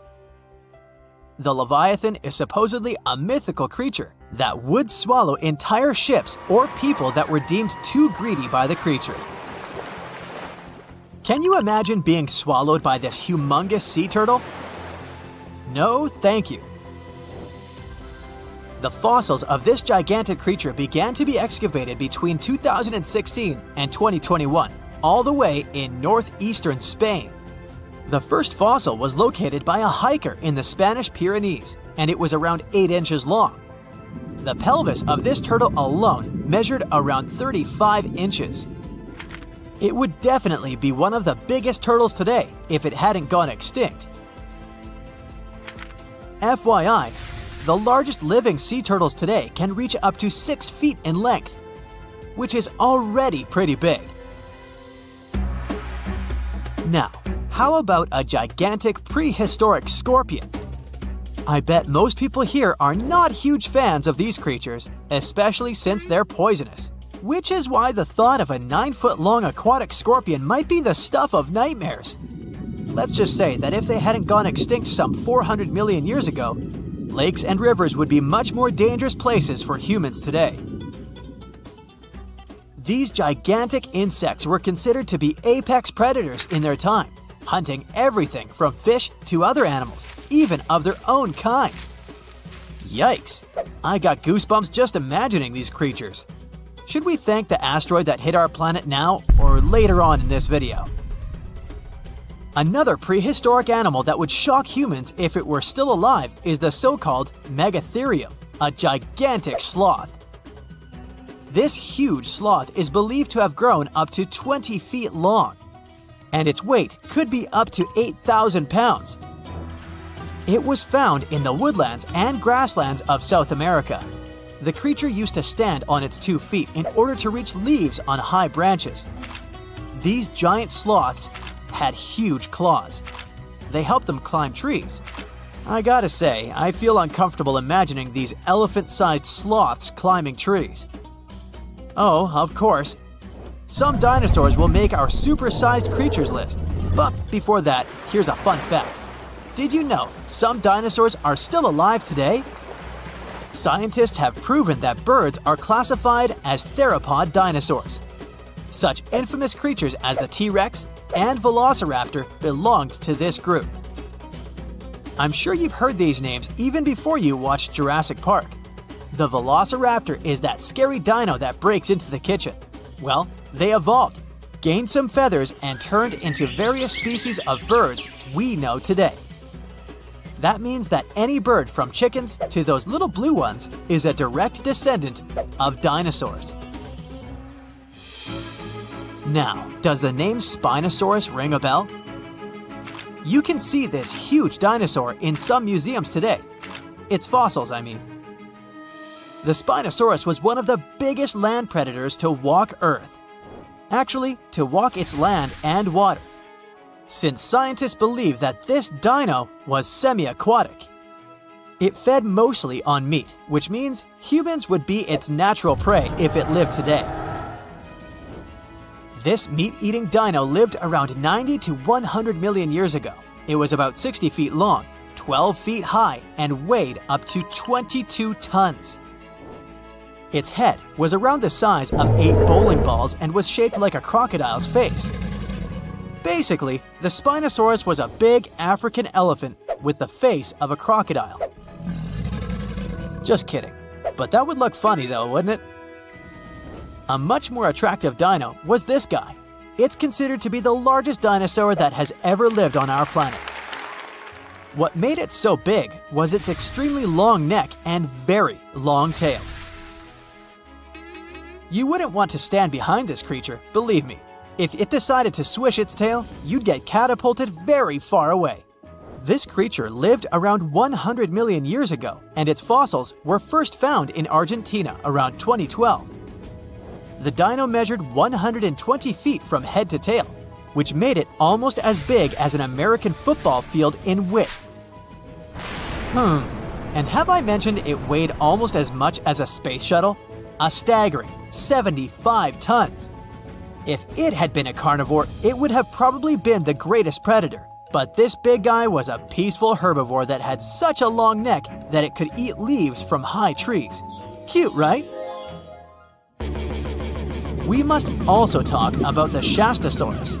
As the name suggests, this animal is popularly known as the Mount Shasta lizard.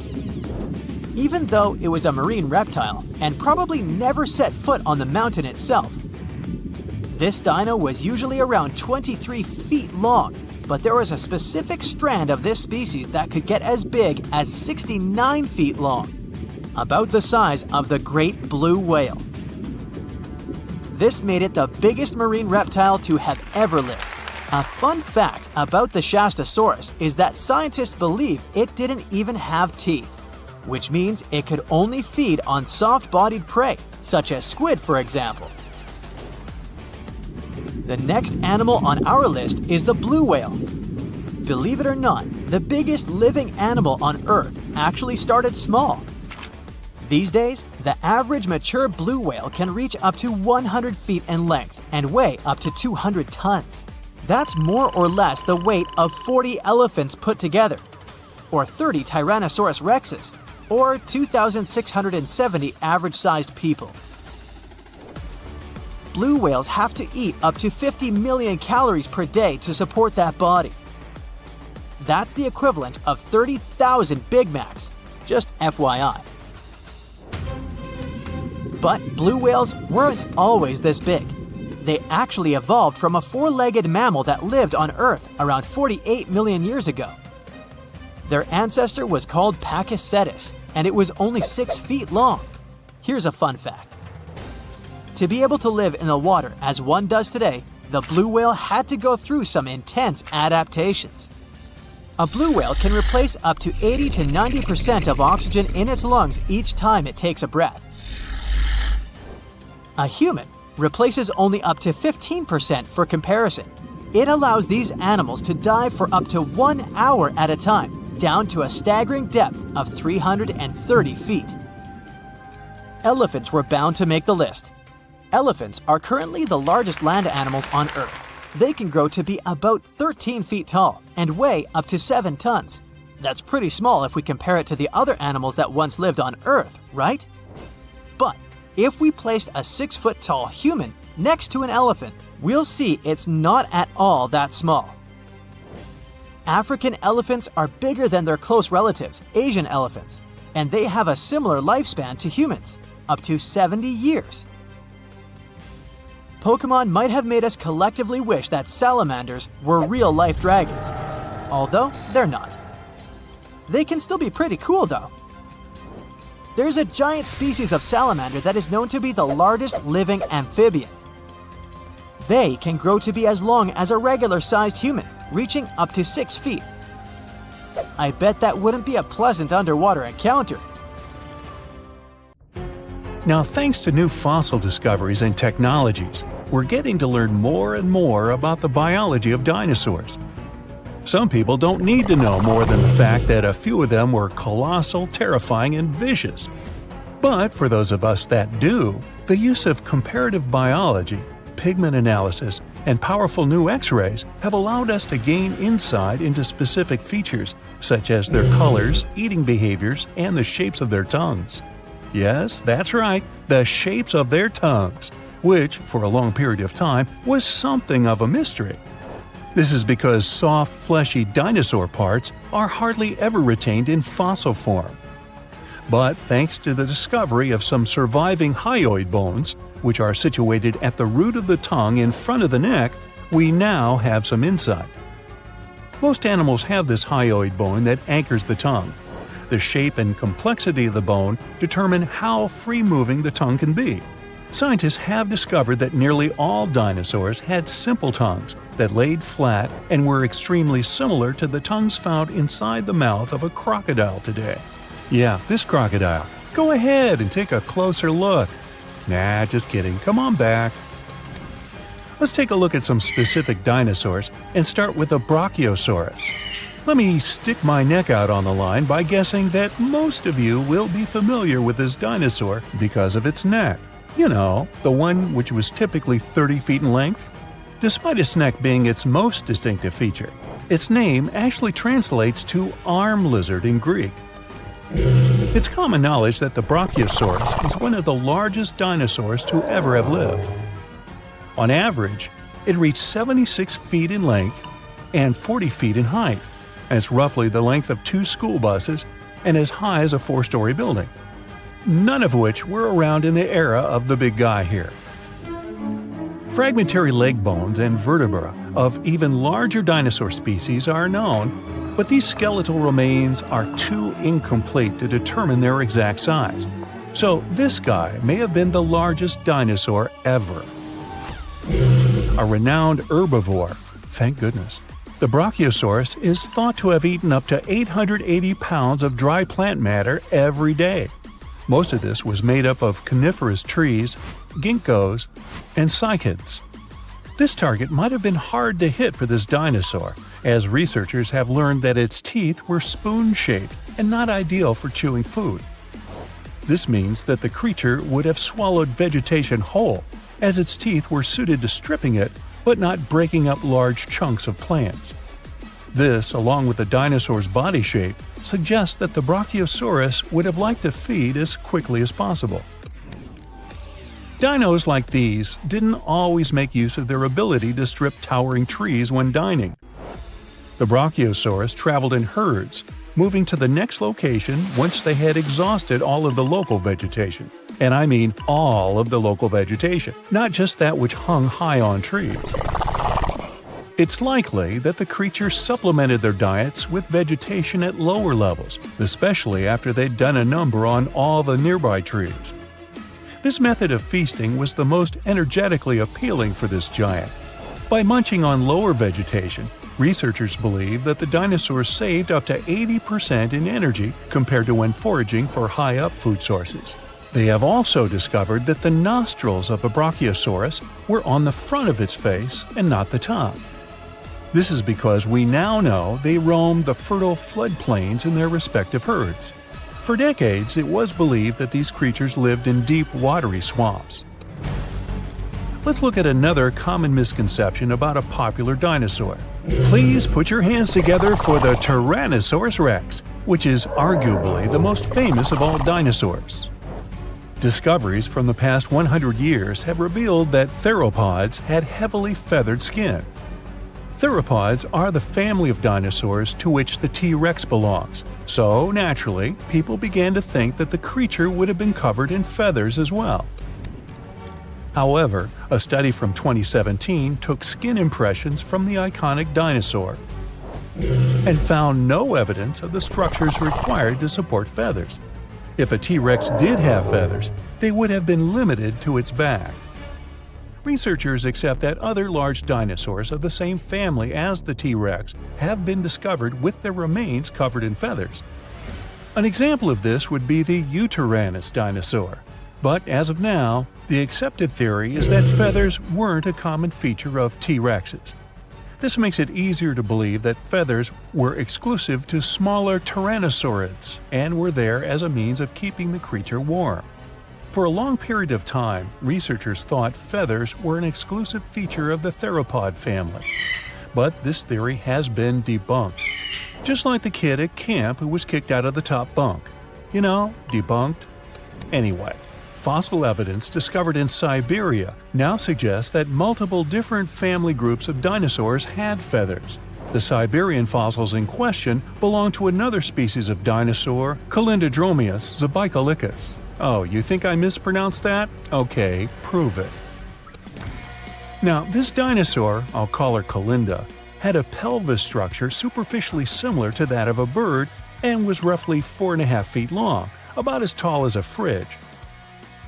Since the purpose of feathers on dinosaurs was for warmth, it's quite possible that dinosaurs from cold weather climates had more feathers than their counterparts in warm weather climates. In general, bigger animals struggle less with keeping themselves cool, so it's likely that any of the large dinosaurs who lived in these warm climates had no feathers at all. Smaller dinosaurs who lived in cold climates, on the contrary, had plenty of feathers. We now even understand what some of the designs and patterns of these feathers on dinosaurs looked like, thanks to the discovery of an ornithomimus, complete with feather and skin impressions. The name of this dinosaur is derived from Greek and actually translates to bird mimic. They were typically 11.5 feet in length, nearly as tall as a giraffe, and despite being omnivorous, had no teeth. Its other distinctive features include 3 fingers, which were all unusually the same size and length, and despite their thin-boned skulls, they also had large brain cavities. Their legs were extremely long, in particular their foot bones. Combine this with their toothless beaks and long necks, and yep, it must have looked a lot like an ostrich. Although they're not as big as the Brachiosaurus or dinosaurs in general, they are bigger than any other bird in the world. And it wasn't just the body limbs of an ornithomimus that made it resemble an ostrich.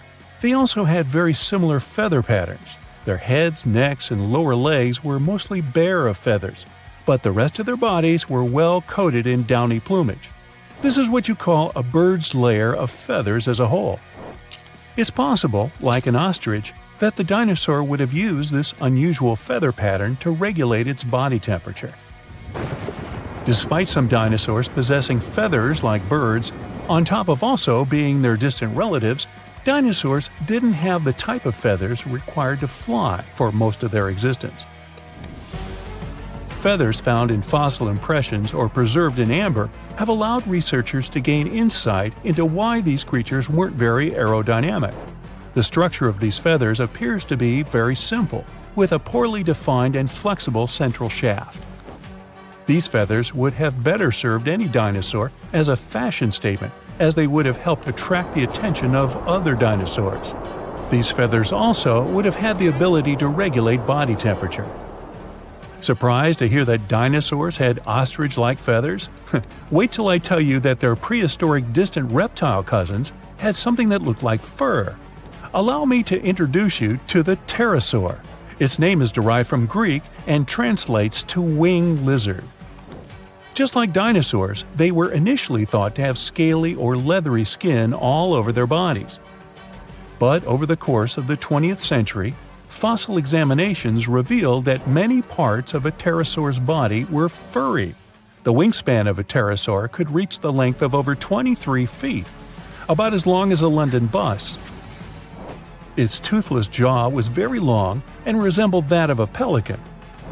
How could something that looks like a pelican be so terrifying? These creatures were coated in pycnofibers. Those were simple structures, feather-like in composition, but strand-like and fuzzy like fur. Further research suggests that some parts of the pterosaur's body had more complex kinds of feathers with branching strands. If this is accurate, it would be the first time feathers were found on an animal that was neither a dinosaur nor a bird. The problem with that asteroid that destroyed dinosaurs was not that it fell, but where it fell. This colossal space rock found the worst place where it could land. Also, the angle at which it hit the ground was the most unfortunate. If it had fallen vertically, there would have been less destruction. But it fell at such an angle that it threw a huge amount of dust into the air. After the disaster occurred, tons of soot started burning. 65 million years ago, only 13% of Earth's surface contained the right amount of sulfur and oil needed to form a colossal amount of soot. If the asteroid had fallen on the other 87% of the territory, dinosaurs could still be living today, but it hit the worst place and lifted 1 million tons of burning material into the sky. a cloud of incandescent particles covered the sky and set off on a journey across the mainland. Then, these particles settled on the ground and caused large-scale fires. Trees were burning and sending more soot into the sky. But the asteroid collided not only with rocks, it fell on the coast in a place where the seabed was filled with sulfate.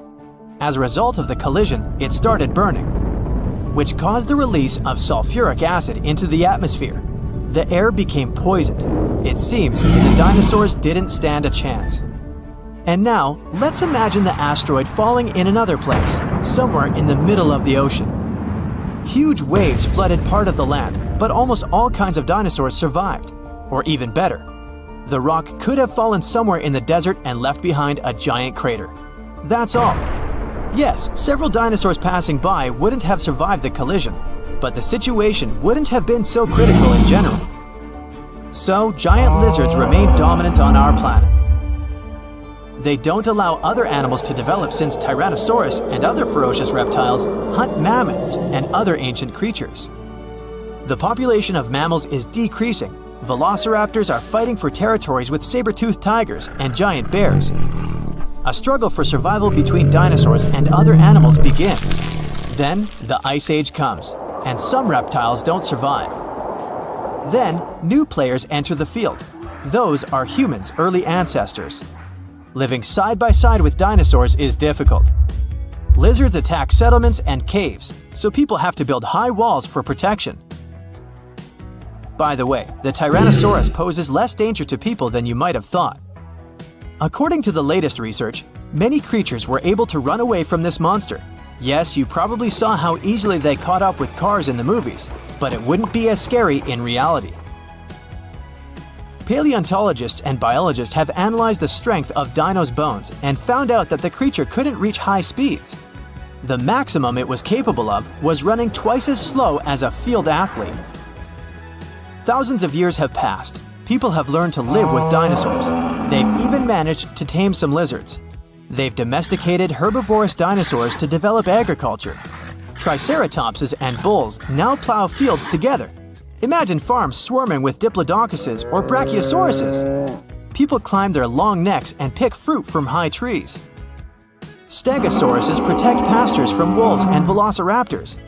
Dinosaurs with shells, such as ankylosauruses, help people across deserts. They, along with camels and donkeys, carry heavy loads. People share the planet with ancient lizards and live in harmony. The situation in the seas and oceans is much worse. Sea reptiles attack wooden ships and catch all the fish. Imagine that you're sailing to another continent with tons of grain, fabrics, fur, and other goods. And then a giant mosasaur appears on the horizon. It's one of the most powerful sea lizards. A great white shark looks like a small fish next to it. The creature could easily defeat a megalodon. And then it comes across a wooden ship. It bites into the deck and pulls the whole boat underwater.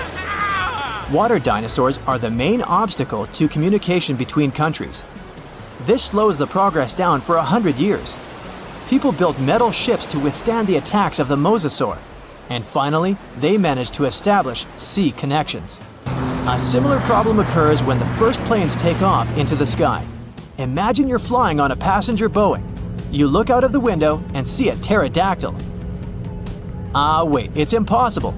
These winged lizards aren't so fast, but they can catch up with a helicopter or some old biplanes. This poses a serious threat to flights, so people install sound protection systems on board each aircraft.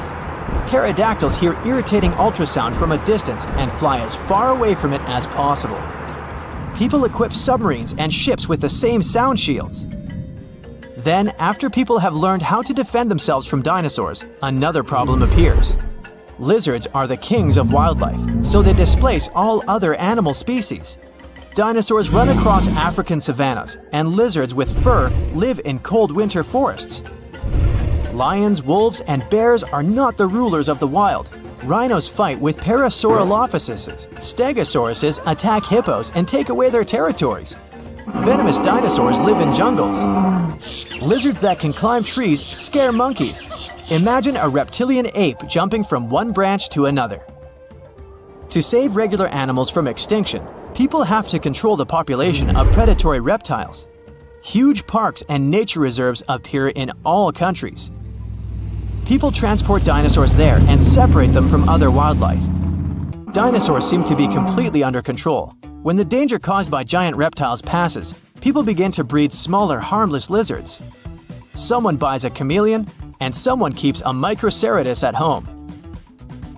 There are dinosaur exhibitions. People take these creatures for a walk as if they were dogs. Some people take selfies with reptiles, go shopping, and sit in cafes with small lizards. Dinosaurs aren't formidable now. They're kinda cute. People ride horses, camels, Parasaurolophuses, and Pachycephalosauruses. Of course, many have tried to tame velociraptors, but failed. Those are dangerous reptiles and they don't know how to obey. Taming them is almost as difficult as taming an alligator. But dogs and cats are still more popular because they're more intelligent. The brain of a dinosaur is almost the same as that of a chicken. But who knows, if they had lived to this day, perhaps they would have evolved into smarter creatures. Just imagine if dinos were intelligent. In this case, people would have a big problem. Some scientists think that even if a meteorite hadn't destroyed the dinosaurs, they wouldn't have survived to this day. They needed to carry their own colossal weight at all times. It was an enormous load on their bones and joints. Most dinosaurs wouldn't have been able to survive the Ice Age with such characteristics, but smaller lizards might have succeeded. Fast and agile dinosaurs, such as velociraptors and Pachycephalosauruses, would have survived, but in what form? Could dinosaurs have already evolved into something else? Look at the good old chicken. Many scientists believe it's a direct descendant of the formidable Tyrannosaurus. Somewhere deep inside the bird's DNA, there are genes that the dinosaur had. Yep, it's hard to believe, but look at the chicken's body structure and how it walks. Remove the plumage, cover the creature with scales, and give it toothy jaws instead of a beak. And now, you have a mini T-Rex in the coop. And by the way, not only chickens might be the relatives of giant lizards, many birds are dinosaurs' living descendants.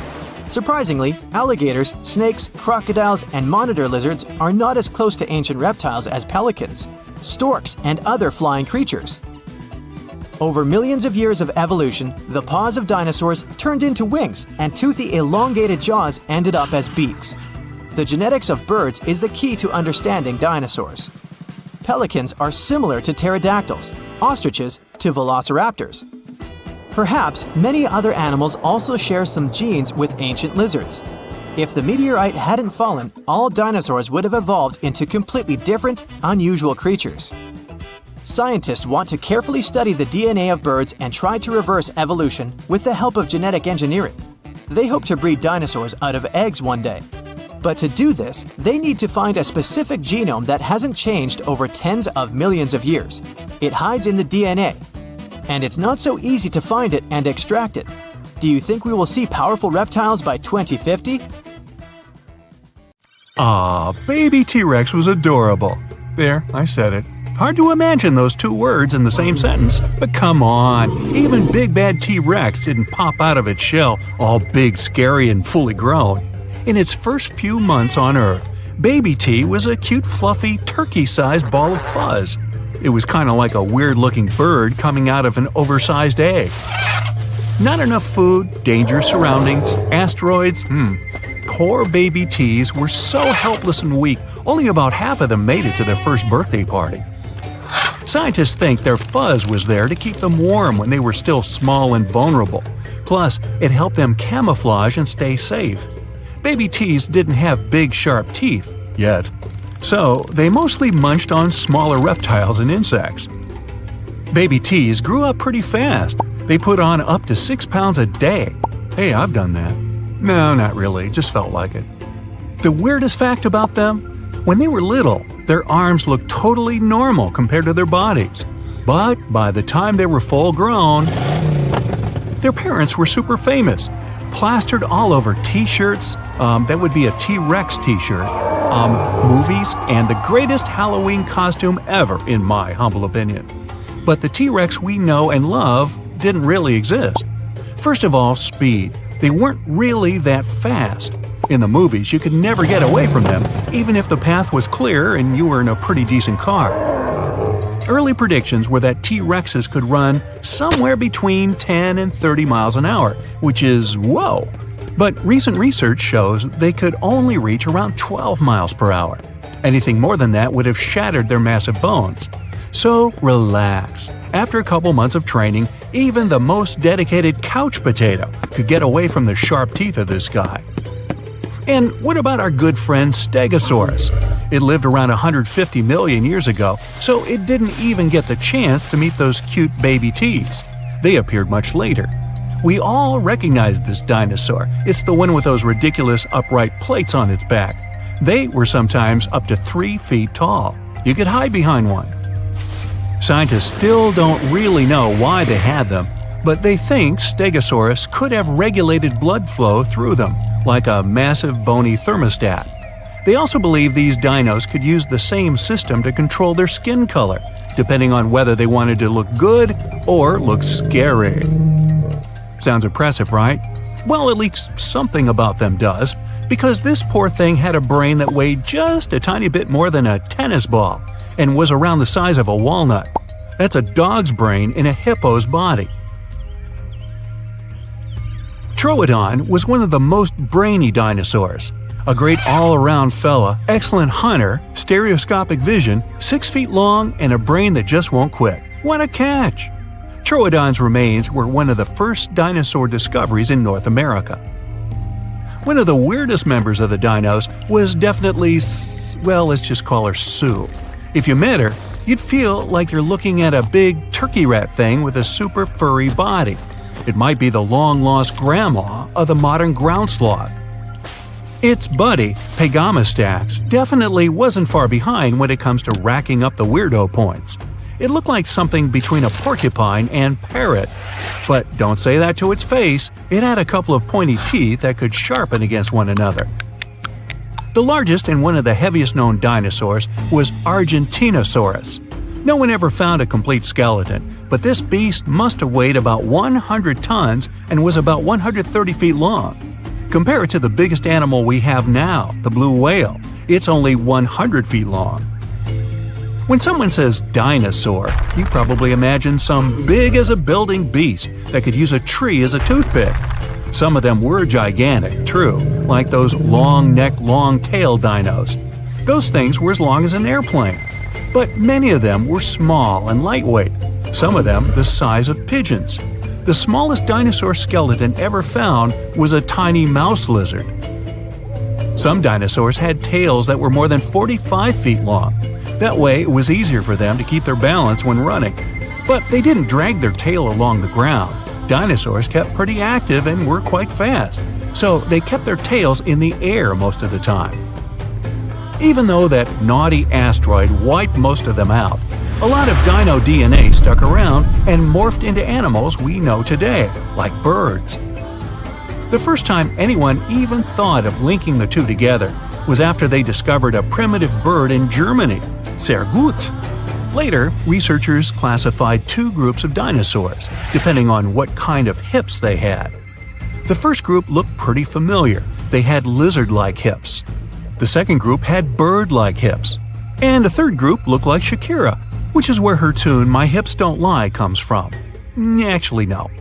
Also, plenty of old-school carnivores had bones filled with air, which is something birds have too. Birds may be the dinosaurs' living descendants, but some animals actually witnessed the age of dinosaurs. If only they could talk. Snakes, bees, sharks, crabs, lobsters, yum, crocodiles, cockroaches, even green sea turtles. They all actually saw real dinosaurs. So jealous. Carnivore dinos mostly walked on 2 feet. That way they could be faster and have their hands free to grab a little snackosaurus. Plant eaters walked on 4 feet so they could carry their heavy bodies. Some of the bigger plant eaters needed around a ton of food per day, literally. Imagine animals so big they had to eat a house-sized pile of veggies on a daily basis. Still, a huge bush a day keeps the doctor away. Is that where that started? There are around 700 known species of extinct dinosaurs. Sounds like a lot, but we probably haven't discovered them all. 5 years back, they found out about a new type of dinosaur. It had these stubby horns right above its eyes, which looked so much like the comic book character. They named it Hellboy. Hop on the bright side of life together with our brand new tees, hoodies, and more. Click the link to pick your choice. In the 90s, scientists discovered a crater in Mexico's Yucatan Peninsula. You know the story. Around 66 million years ago, a meteor the size of Mount Everest hit our planet and filled the atmosphere with dust, gas, and debris that caused a serious climate catastrophe. It triggered a heat wave and a blast wave that went up into the atmosphere, partially blocking out the sun. Game over. Thanks for playing, dinosaurs. The age of humans never crossed over with the dinosaur era. Dinosaurs disappeared more than 60 million years ago, but they existed on Earth for 160 million years. Modern-looking humans have only been around for about 250,000 years. Only 59 million years to go, people. Not all the dinosaurs were on vacation in Mexico when the asteroid hit. They lived all over the globe. Some lived in deserts, while others lived in areas near ancient rivers surrounded by thick forests and rich vegetation. They weren't too picky, so they lived wherever, even Antarctica. But it wasn't covered in snow back then. Both poles had forests growing on them. Most people imagine all dinosaurs to be grayish-green because of the movies. Plus, we usually just think of them as giant lizards. Scientists still don't know much about dinosaur skin tones, but researchers recently found some evidence that dinosaurs totally embraced the rainbow. One little guy had white and orange rings on its tail. Dinosaur is Greek for terrible lizard. Scientists used to think dinosaurs were mostly cold-blooded like snakes, lizards, or other reptiles. Turns out they were wrong, maybe. Some evidence pointed to them being warm-blooded like mammals. Somewhere in 2014, scientists discovered that most dinosaurs were mesotherms, a little of this, a little of that. And it turned out many of them had feathers, just like little baby teeth. It helped them regulate their body temperature. Another thing we got from the movies and totally thought was real, what dinosaurs sound like. Producers usually mix together a bunch of animal noises to get that authentic dino roar. T-Rex is usually a mix of alligator, tiger, and the squealing of a baby elephant. And that dreaded T-Rex breath? It was just the sound of air going through a whale's blowhole. Boom! An explosion of supersonic waves, interplanetary heat, dust, fumes. The Earth's atmosphere has been invaded by a cosmic rock the size of Everest. A few seconds ago, this rock, weighing trillions of tons, was hurtling towards Earth. It could fly from New York to Anchorage faster than you could fry yourself an omelet. This monster's name? The Chicxulub Incident. Epic name, right? 66 million years ago, it crashed into the Earth. Back then, dinosaurs ruled the planet, but not for long. The epic collision took place in modern Mexico, in the Yucatan Peninsula, right near Cancun, where the dinosaurs were vacationing. Well, probably not. Still, the huge space rock hit the ocean, but even all that water couldn't stop the inevitable. The collision caused a huge amount of energy to be released. The horror on a planetary scale had begun. Imagine a mini-sun lighting up the surface of the Earth with tsunamis the height of the Statue of Liberty bursting from the epicenter of the watery impact. Not good. The blast blew through the surface of the Earth. It was as hot as an oven and burnt everything in its path. The impact provoked a colossal earthquake and serious volcanic activity. A bunch of volcanoes simultaneously released hot lava and ash into the prehistoric skies. Millions of tons of ash and soot poisoned the air. This formed a huge ash cloud in the atmosphere, which blocked out the sun's rays for several years. The long winter had begun. Only there wasn't any snow falling from the sky, but rain made of sulfuric acid. Yes, the Chicxulub incident might just be the most important thing that ever happened in the history of our planet. Even more than YouTube. Back then, there were loads of volcanic eruptions, a lot of flammable oxygen in the atmosphere, constant temperature changes. It was the perfect and worst time for all of this to go down. So, how are we so sure about all this? Well, the asteroid left an absolutely huge crater on the planet's surface. Today, this scar is hidden under the Gulf of Mexico. Scientists found a lot of places on Earth with abnormally high levels of iridium. This metal is very rare on Earth, but it's in a lot of asteroids that scientists have examined. Scientists studied some 66-million-year-old rocks. In the layers of rock, they found dust, the same dust that comes from asteroids. This could only have happened if a huge asteroid had crashed into Earth. The catastrophe led to the extinction of not only the dinosaurs, but also the asteroid. It was so hot at the point of impact, part of the asteroid just disappeared. A lot of water vapor and carbon dioxide shot up into the atmosphere. But the biggest problem, sulfur. It got kicked up by the asteroid impact and flew up into the air. These tiny sulfur particles blocked out a lot of the sun's rays. Without the sun, a lot of plants disappeared and the climate eventually got colder. The immense heat turned stones into glass. Scientists call these things tektites. The energy of the impact threw them up into the skies. After a short flight, the tektites fell down to Earth. But it wasn't pretty. Rain fell too, only instead of drops of water, you'd have seen hot glassy fireballs. They bombarded the planet's surface for days. The tektites set fire to everything. Scientists found evidence of this all over the world, not just near the collision site. But a lot of things from back then are still a mystery. Some scientists think that Chicxulub wasn't even an asteroid. It might have been a comet. Asteroids are mostly made of stone and metal. Most often they kind of look like a potato. A comet contains rock, metal, and ice. Comets look like dirty cosmic snowflakes, complete with ammonia, methane, and carbon dioxide. Comets sometimes come from the Oort cloud.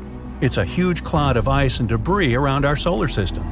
From time to time, comets break free from the pack and head towards our sun. According to scientists, this special comet flew right past Jupiter.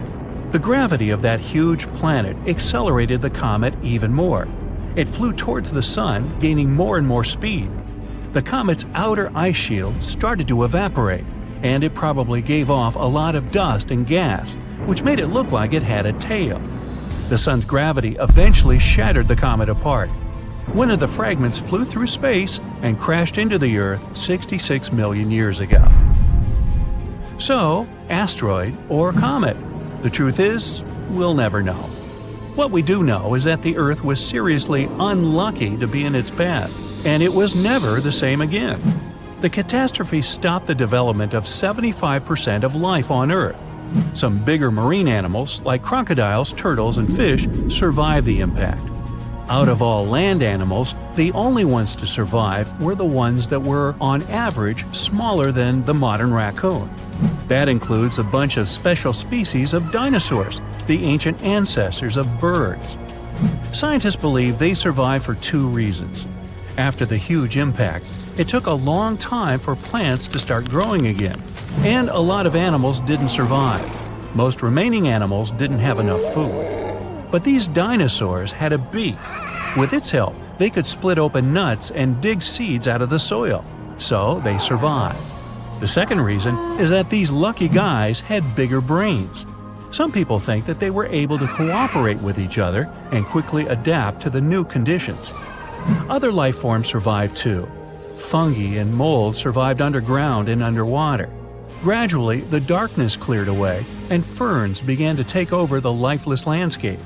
After a few thousand years, forests started to reappear. The animals that survived were pretty much all inconspicuous and small creatures. They lived in burrows, safe from all that hot ash. Before the collision, mammals had lived in the shadow of dinosaurs. But with all the dinosaurs suddenly gone, things were about to change. Mammals were able to take over. They began to dominate life, at least on land. Back to the moment when everything changed. Turns out, it wasn't the size of the asteroid that made it so powerful. It was more about the angle in which it hit the Earth. If the angle of impact had been different, the dinosaurs might have even survived the catastrophe. So, what would that have looked like? Well, let's travel back, way back. Oh no, there's a giant asteroid heading for Earth. Oh, wait, never mind. It missed. Whew. There are plenty of earthquakes, tsunamis, and volcanic eruptions every day, but dinosaurs don't mind that much. No big deal.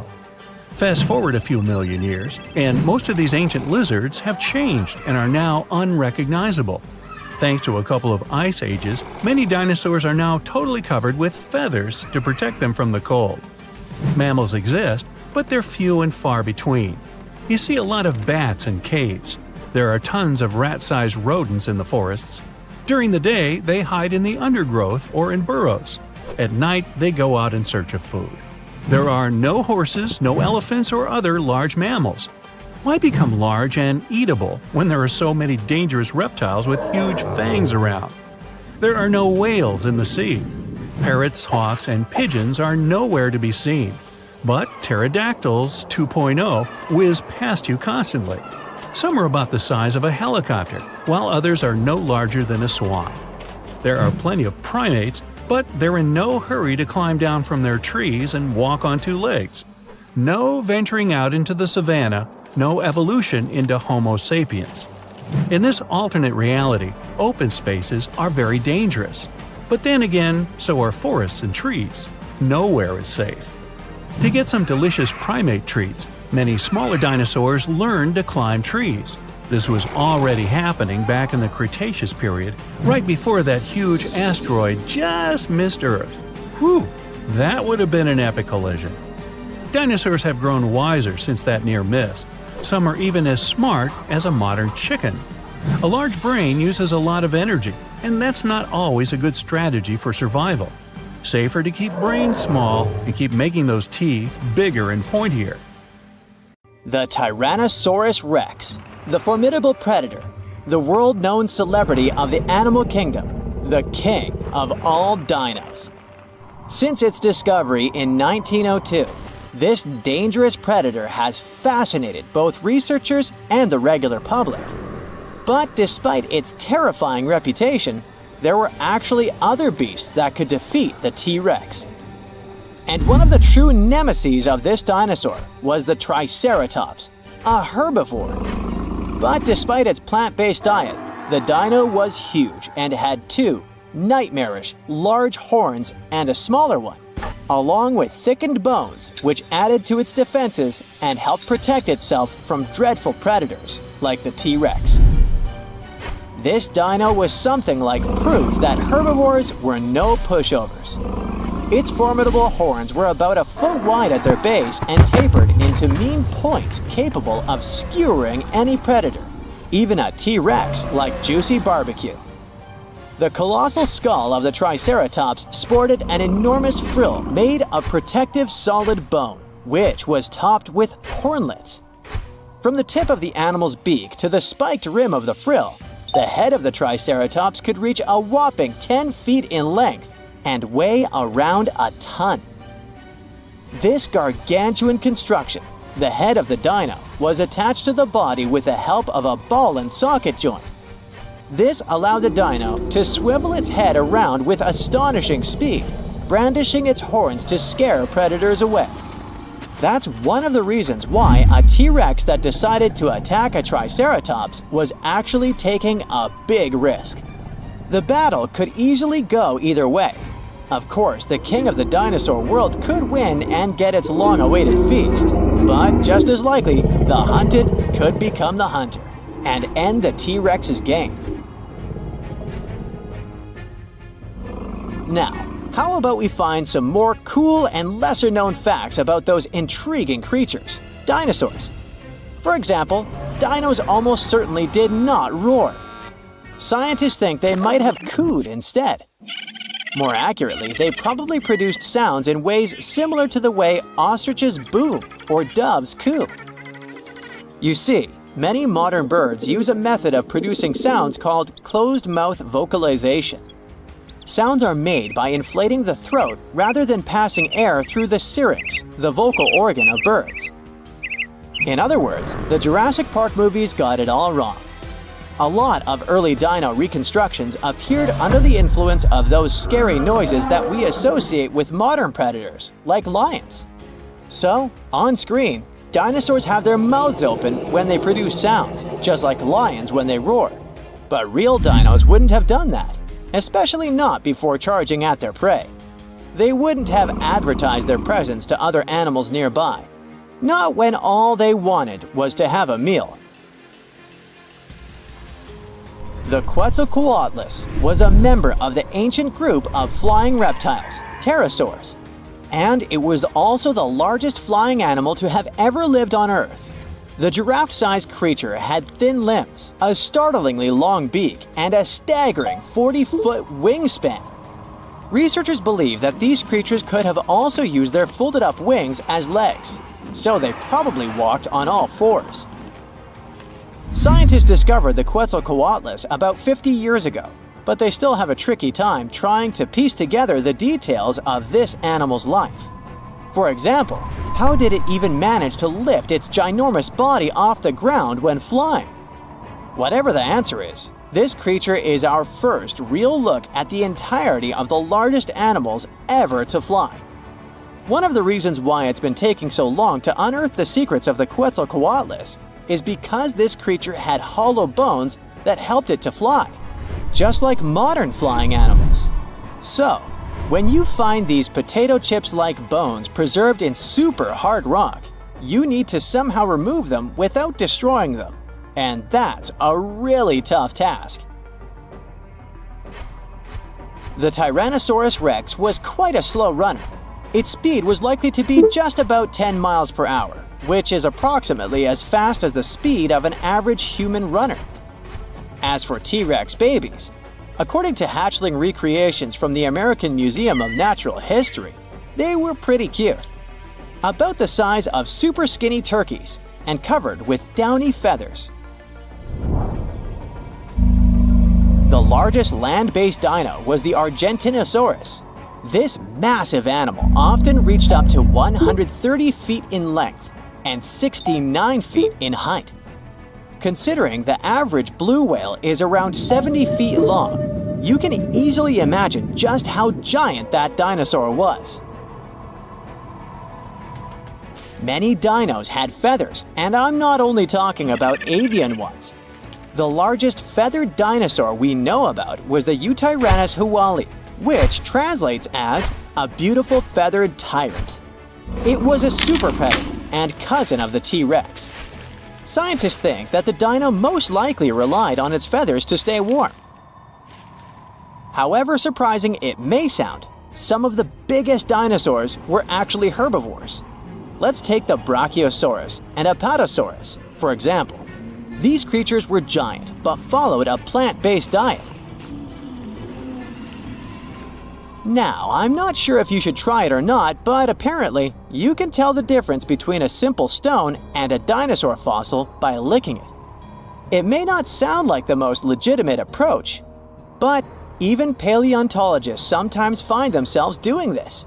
The thing is, if you lick a potential fossil, it will slightly stick to your tongue.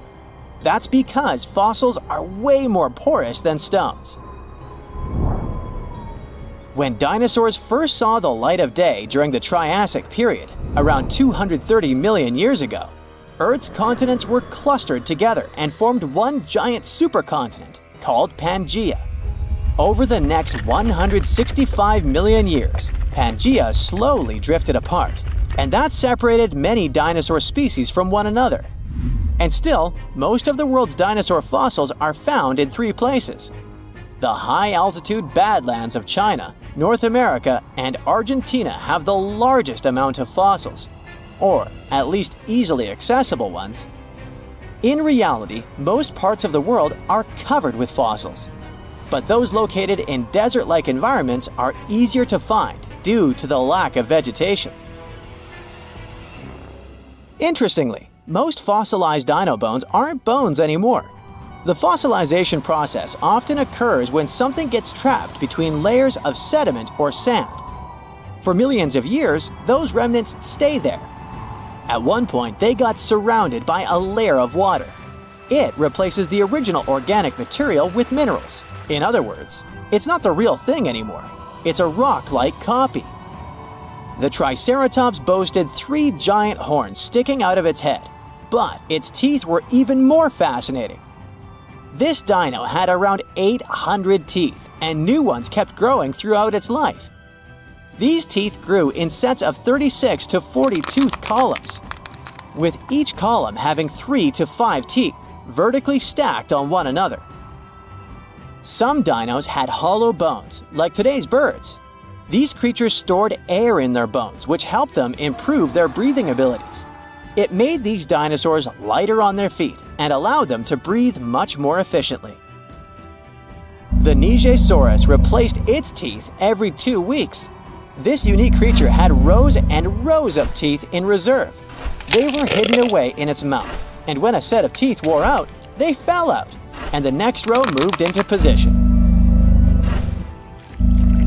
Dinosaurs didn't all go extinct at the same time as soon as the asteroid crashed into Earth. Instead, the space rock likely triggered a chain reaction of events which changed the face of the planet. Of course, it didn't happen overnight, but over the next few hundred or even thousands of years. As a result, all but avian dinosaurs went extinct. The word dinosaur came from the Greek language. Deinos means terrible, and sauros means lizard. So basically, dinosaur can be translated to terrible lizard. You may object that not all dinosaurs were terrifying predators. This name might be appropriate for the T-Rex, but not, let's say, the tiny May. Rumor has it that when Sir Richard Owen, an English biologist, came up with the name for dinosaurs, he used the word terrible in a different sense. He described those ancient creatures as fearfully great, as in far larger in size than any previously discovered reptiles.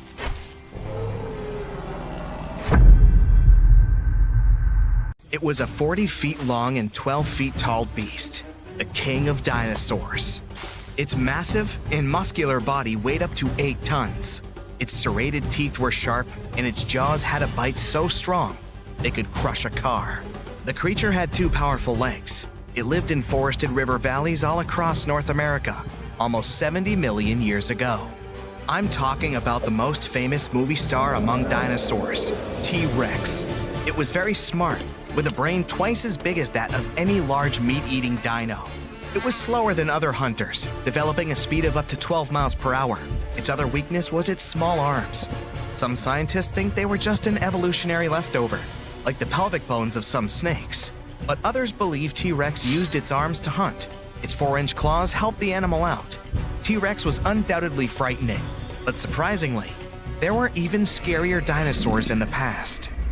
Around 100 million years ago, there was a giant creature with the name that meant a spine lizard. It was Spinosaurus, the largest carnivorous dino. It was bigger than T-Rex and could grow almost 60 feet long. Its weight could be as great as 22 tons. The animal had long spines on its back. They could grow up to 7 feet long and were connected by folds of skin.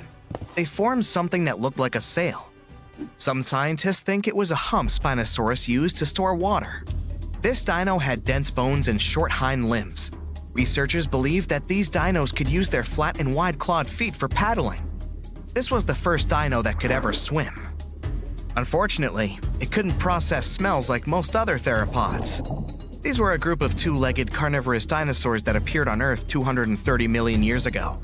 That's why the animals the creature hunted could hide from it on land. The Spino dino spent most of its time in the water. It roamed the swamps of North Africa and mostly fed on fish, big prehistoric sharks, and sometimes other dinosaurs.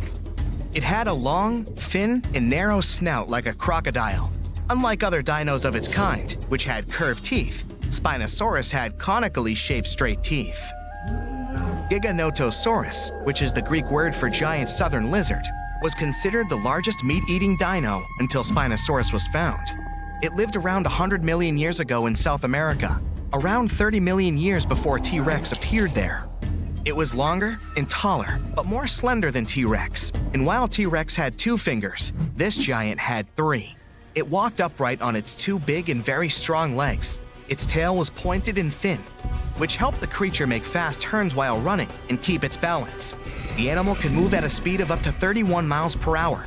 T-Rex's maximum speed was 25 miles per hour at the most. Any faster than that, and the giant could lose its balance and fall over. Giganotosaurus had 2 arms with sharp claws. It was mostly an opportunistic meat eater feeding on everything it found on its way. Its bite wasn't as strong as T-Rex's, but it still managed to deal with some bigger animals, like herbivore dinosaurs. Maybe there was even an Argentinosaurus among them, the biggest animals ever found. It's hard to imagine how Giganotosaurus could take down a 50-ton beast on its own. That's why scientists think they may have hunted in groups. The animal's only weakness was its small brain. It was twice smaller than T-Rex's. This means the T could at least win a chess game.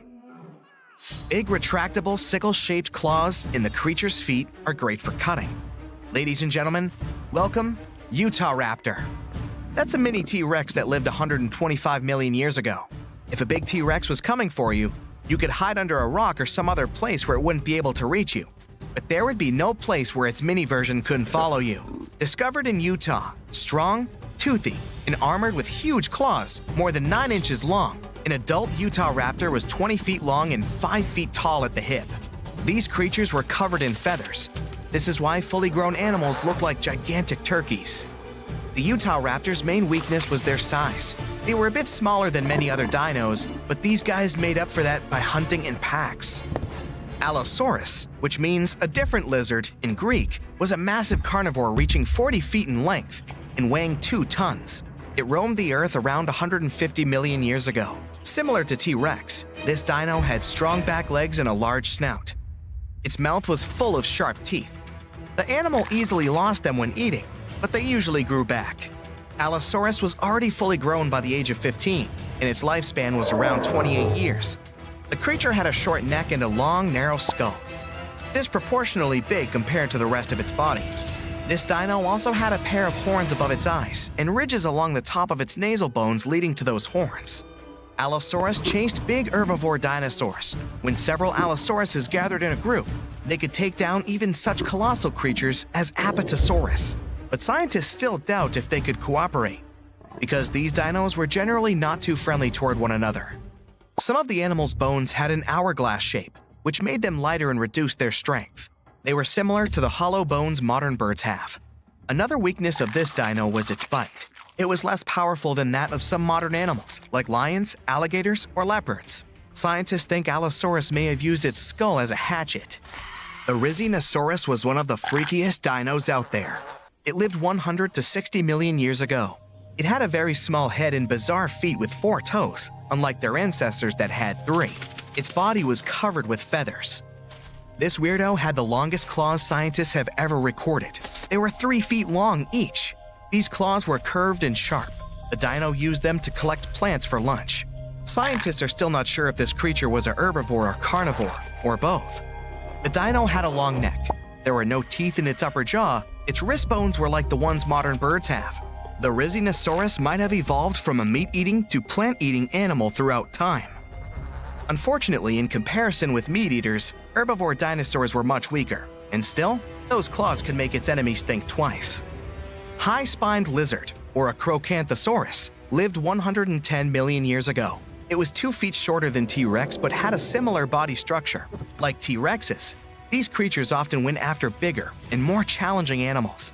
For example, with those backbones so hard, it seemed as if they were carrying a giant turtle shell, like Ankylosaur. The high-spined lizard was very territorial. It had a brain shaped like the letter S and an excellent sense of smell. What made a Crocanthosaurus vulnerable was its small arms. And still, the creature used them to hunt other animals surprisingly well. The dino pulled its catch close to its torso, which was like a hug you wouldn't be able to escape from. Diplodocus lived 150 million years ago. The 90-foot-long creature was possibly the longest dinosaur ever. Its tail, which could reach 46 feet in length, was the longest tail of any animal ever. And its neck was more than 20 feet long. The underside of the dino's tail had 2 rows of bones, which made the creature even stronger and more mobile. Diplodocus didn't look scary, long-necked, gentle, peacefully munching on plants, until it used its tail like a whip, making even the scariest meat-eaters back away. This tail was the center of the dino's mass, which was why Diplodocus could move very quickly. Scientists first thought, this is a lizard-like animal, but its posture was more like that of an elephant. Plus, Diplodocus had nasal openings on its forehead. The dino's weakness was its small teeth and weak force bite. Quetzalcoatlus was the biggest flying animal ever. It lived 70 million years ago and controlled the skies of North America. It was a toothy, pin-headed creature with a blunt snout. It was as tall as a giraffe and weighed 550 pounds. Quetzalcoatlus had a small torso and long neck and legs. Its wings were short compared to the rest of its body, but still long enough to stretch for 40 feet. Scientists think this animal could fly at a speed of up to 80 miles per hour and travel 400 miles in a day. This dino was weaker than, let's say, T-Rex or most other carnivores of that time, but it had powerful muscles, which helped the animal rise into the air in the blink of an eye. Harsh winds made this icy land unrecognizable. If you lived in Australia about 100 million years ago, you'd be wearing jackets and sweaters. But around 220 million years ago, this icebox of land was locked up in what used to be Pangaea. This supercontinent had Australia and Antarctica fused, including even South America and Africa. Scientists found out Australia was going solo at the same speed as your fingernails grow when it decided to cut ties with Antarctica. Before that, the Earth was just a giant floating ball of ice, and the sun wasn't as hot and fiery as today. You're walking along an icy path in the early Cretaceous period. You're looking for something to eat, but plant life is scarce. With no sunlight, there isn't any energy source for any edible vegetation, save for moss. So, finding a decent snack would be like bumping into a unicorn. You lurk around and find three-toed footprints leading to what looks like a frozen forest. You follow them, but still can't figure out who these prints belong to. You reach a dead end with the snow up to your knees and realize you're stuck. Suddenly, you hear some growling not far away. You look to your right and see a large theropod walking towards you. It's almost as tall as a giraffe and has razor-sharp teeth on its jaws. Ooh, lucky you. This dino is a carnivore and probably the CEO of the prehistoric meat-eating world.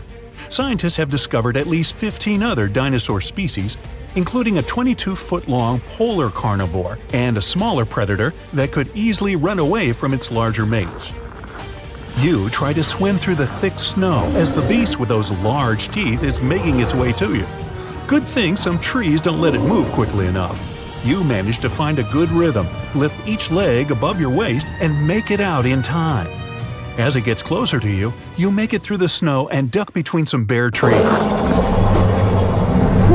You were lucky this time, but it'll be back for you. Fossils of plants and leaves show that back in those days, Antarctica wasn't as chilly as it is today, and the same goes for its northern counterpart, Alaska. Still, living between 70 to 100 million years ago wasn't that comfortable. The T-Rex was the undisputed king of the dinosaurs. Scientists found bones and fossils from dry places like Montana and Texas, but they were shocked when they found T-Rex fossils in Alaska. There were also fossils of horned, long-necked, and feathery dinosaurs in the Arctic region. Even though the T-Rex was an apex predator, it wasn't as fast as you would expect, but its size was enough to make you run for your life. One of the T-Rex's favorite meals was a duck-billed dino as big as an elephant called the Edmontosaurus, which dwelled in frosty areas. These creatures were probably slow migrators and wouldn't have been able to find any shelter to live through the harsh conditions. Their jaws show they were plant eaters and had to find some greens to munch on wherever they went. They were constantly on the move since they strolled rather than ran. Scientists claim they would walk at an incredibly slow speed of around 1 mile per hour. Even a tortoise could outrun them. If you were a dinosaur during those days, then you'd face one of the most challenging decisions of your life. Live with mom and dad or get your own place. No, actually, the choice was to stay for the winter or flee. The dinos that remained in the frosty lands made nests and stayed for the whole year. Some scientists debate whether these polar dinosaurs were warm-blooded or cold-blooded. Mammals and birds have internal mechanisms to keep warm, like using their muscles and metabolism. That's why our bodies shiver when we're freezing. Reptiles need to bask under the sun or lie next to any heat-producing surroundings to absorb heat and charge themselves for the rest of the day, just like you charge your phone, but they didn't have phones then. You continue walking around trying to find something to eat. Your stomach is growling and you feel you're getting weaker. The wind picks up and throws some snow at you. Good thing you're wearing a thick coat and some proper leg wear. You're getting tired and need to find a place to rest. But out in the wilderness, staying in one place is like offering yourself as an open buffet to any predator. You sneak out and manage to get into a small cave to escape the upcoming blizzard. You start a small fire to keep warm, but you turn around and notice that the cave inside extends further. You quickly make a torch and walk inside. Scientists said that some dinosaurs might have burrowed to survive the storms. They found some structures in southern Australia that resembled a habitat for burrowing creatures around 100 million years ago. After walking for hours, you finally reach the other end of the cave. But this time the weather is a lot better and the sky is crystal clear. You notice small footprints leading to the river. Strangely, there's no icy crust on the water, so you cup your hands and take a few quick gulps. Suddenly, a large shadow looms over you. You turn around and see a huge feathery dinosaur with bulging eyes. It kinda looks and moves like a velociraptor, and it's looking straight at you as if you were its snack. You get up slowly. You know you can't outrun it, so you have no choice but to fight it off. But then another figure appears nearby. A small herbivore called the Leolinacera, walking on two legs with a long tail, pops up and takes a sip from the river. The carnivore's attention has shifted towards it, and it forgets about you. Out of nowhere, a giant theropod rushes in from behind the frozen forest and chases them. You run back to where the cave was, trying not to get spotted. Humans weren't in the script then. 7 million years ago, Homo sapiens split from apes, becoming a fully independent species around 200 to 300,000 years ago. Neanderthals also thrived. While Homo sapiens were living and thriving in Africa, Neanderthals were migrating to parts of Europe and Asia, and were the first humans to live through an ice age. Scientists claim that Neanderthals couldn't compete with Homo sapiens and slowly disappeared. Some of them integrated with Homo sapiens. Earth has been through 5 ice ages. They're powerful enough to change Earth's physical structure permanently, and are partly responsible for landscape design. We're actually in the middle of an ice age right now that's been going on for 2.6 million years. But we happen to be living in the warmer interval parts that can last for tens of thousands of years. Neanderthals were shorter and stockier than Homo sapiens. They had wider noses and big skulls. According to scientists, they lived in caves and fashioned up clothes and tools made of stones and bones. They also had flat teeth on their jaws for gnawing and chewing, just like Homo sapiens. Ice ages played an essential role for Homo sapiens to adapt and survive. In their caves, they were able to draw scenes of hunting and gathering, and were the first ones to harness the power of fire for warmth, protection, light, and cooking. They also used an advanced system of sewing clothes, using bone needles and animal skins to make thick coats to warm themselves up. Ah, those were the days, huh?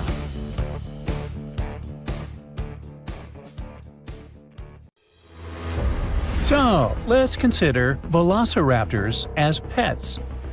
Yeah, walking your dino in the park, playing fetch, and we probably could have it now, if it hadn't been for those pesky asteroids. To be fair, we ended up with mammals, which, let's face it, it was a pretty solid trade. But here's the big question. Why didn't reptiles make a grand comeback? Why did mammals rise instead? The answer, believe it or not, involves fungi. Yup, the same stuff that gives you athlete's foot and ruins your leftovers also wiped out dinosaurs. Welcome to the weirdest twist in extinction history. It all started with a very bad day 66 million years ago, when a 9-mile-wide asteroid crash-landed in what's now Mexico. The space rock was moving so fast that it vaporized on impact, punching out a crater 10 times its own size. Now, if you remember anything from your physics class, and no judgment if you don't, high speed means high energy. And that energy turned into a blast wave and heat so intense it could have cooked anything in the area instantly. And it didn't stop there. Tiny molten rock beads rained down globally, generating radiation equivalent to 20 million megatons. Forests caught fire, wildfires raged across continents, and the sky filled with soot and sulfuric acid. Earth turned into a planetary air fryer. Then came the blackout. With all that debris in the atmosphere, half of the sunlight couldn't reach the surface, making sea surface temperature drop by 13 degrees Fahrenheit. Within just a few weeks, the planet entered a literal impact winter. There was no sunlight for at least 2 years, and Earth experienced a 15-year-long climate collapse while the dust slowly cleared. 75% of all animal species completely disappeared. Those that survived the initial blast faced tsunamis, starvation, and the collapse of entire food chains. If you were a big animal, say over 55 pounds, your chances were basically zero. And if you were a plant, forget about it. No sunlight means no photosynthesis. And that means no plankton, no trees, no grass, and eventually no herbivores, which means no carnivores either. It was a domino effect straight into extinction. The Earth became a cold, dark graveyard. But there was one organism that looked around and said, "Yeah, this is perfect." And it was fungi. Now, fungi thrive in moist, dark, and decaying environments.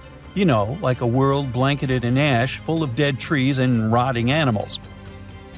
With no sunlight and plummeting temperatures, fungi had a once-in-a-lifetime chance to take over. And they did. Fossil records show widespread fungal contamination in the period after the impact. It was a global fungal bloom, like the moldy icing on an apocalyptic cake. Now, this was great news for fungi, but terrible news for reptiles. See, fungi aren't just harmless mushrooms.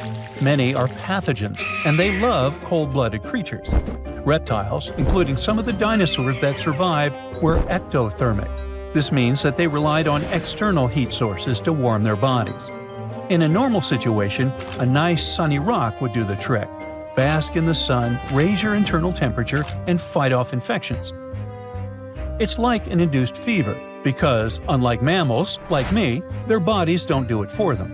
And yes, I'm a mammal too. But there was no sun, remember? And a cold reptile is a sluggish reptile. Their metabolism slows down, which might sound like a good thing, because it means they can survive on less food and oxygen. But in this new hostile world, it was a disaster. They had less energy to move, less energy to hunt, and couldn't even digest food properly. Their bodies were colder, weaker, and easier for fungi to invade. Reptile reproduction was hit hard too. Most reptiles lay eggs, which are usually buried in the soil or left in hidden nests. But with the soil now damp, cold, and riddled with fungal spores, those eggs became easy targets. Spores penetrated the thin eggshells, destroying the embryos before they could hatch. So not only were adult reptiles struggling to fight infections, but their future generations were being wiped out in the nest. This vulnerability isn't just ancient history. We still see reptiles and amphibians struggling with fungi today. There's a type of fungi, hey, you try to pronounce this, that decimated frog populations. And reptiles in colder or poorly maintained environments have to deal with fungal skin infections. Which brings us to the protagonists of the era, mammals. At the time of the impact, mammals were tiny scrappy creatures about the size of a rat. But they had a secret weapon, actually several. First off, mammals are warm-blooded, something scientists call endothermic. They produce their own body heat, and that alone gives them a major edge, because most fungi can't tolerate temperatures above 98.6 Fahrenheit. So, while reptiles were freezing and being turned into fungal buffets, mammals were literally too hot to handle. Their warm bodies acted like natural shields against infection. And then there's reproduction. Mammals carry their young inside their bodies. This means that their developing babies were safe and warm, insulated from the hostile external environment. instead of being exposed to the unfriendly world, protected just by a fragile shell. No eggs? No problem. Their metabolism was another secret weapon. Their fast-burning energy systems let them move more, hunt more, and eat more. And because they were small, they didn't need a lot of food. And here's the cool part. Mammals probably ate fungi. Yep, the same organisms ruining the lives of reptiles. And this fungal diet might have helped them boost their immune systems, giving them an evolutionary edge. Over generations, this resistance was passed down, which explains why fungal infections mostly give us an annoying rash, but still wreaks havoc among reptiles. Of course, not all dinos were cold-blooded. In fact, some massive creatures, like the T-Rex, were warm-blooded. But, warm-blooded or not, their size worked against them. You know, giants need giant meals, and in the post-impact world, those meals didn't exist. Being warm-blooded helps, sure, but not when you're too big to feed. Small dinosaurs, however, were a different story. Some survived, and we call them birds. Their small size meant they were lighter and needed less food, and their feathers helped with insulation. Being able to fly was also a flex, since they could reach food in higher places. Their beaks and guts were adapted for flexible diets, and bigger dinos were definitely picky eaters. Evolution did its thing, and the line between birds and dinos blurred forever. The same survival playbook worked for mammals. Small size? Check. Safe reproduction? Check. Versatile diets? Double check. While the rest of the world was on pause, mammals scurried through the underbrush, dodging disaster and waiting for the dust to settle. And then it did. The sun eventually came back. Plants started growing again. Life rebooted. But this time, the stage was different, with big reptiles mostly gone. No more towering predators, no more thundering herds of horned beasts. Mammals had room to stretch, and they did. They grew fast, but not too fast. Mammals never got dinosaur-sized, and that's not a coincidence. Large herbivores today, like elephants, have it easy since their food doesn't run away from them. But large predators are rare for a good reason. Hunting is hard. Your prey sees you coming, so you can't be a big, tall dummy running around. Besides, you need energy to chase, stamina to fight, and a metabolism to match. And you know how that worked out for dinos. Not to mention, mammal bones aren't built like dinosaur bones. The latter had hollow structures, even air sacs, to support their size. But if you stack too much weight on a mammal's bone, it'll snap. Nature has limits, and mammals have learned to work within them. So, when the light returned, reptiles were fewer and more fragile, clinging to the edges of ecosystems. Mammals, on the other hand, were everywhere. Before the asteroid, dinosaurs kept mammals small, and mammals, well, they didn't get much say about that. But now, with the giants gone, mammals could finally level up. And fungi? Well, they stuck around too. But mammals had already passed the ultimate test and came out on top. Thanks to their body heat, internal babies, flexible diets, and a little help from some deadly mushrooms, mammals inherited Earth. So yeah, no pet velociraptor. But maybe that's okay. You got a cat, right? Close enough. Actually, I think dogs are better. How do you feel about that? Let me know in the comments. Something exciting and kinda unexpected popped out among the rocks of the Ica Valley in Peru. The bones of a really old whale that lived almost 40 million years ago. At first, no one was really impressed because the bones they found were big and weirdly shaped, so people just thought they were looking at giant boulders. I mean, that's cool too, but things got way better when they realized those were the remains of a very large ancient animal that roamed along the coast of ancient Peru. Plus, it was probably the heaviest creature that ever lived.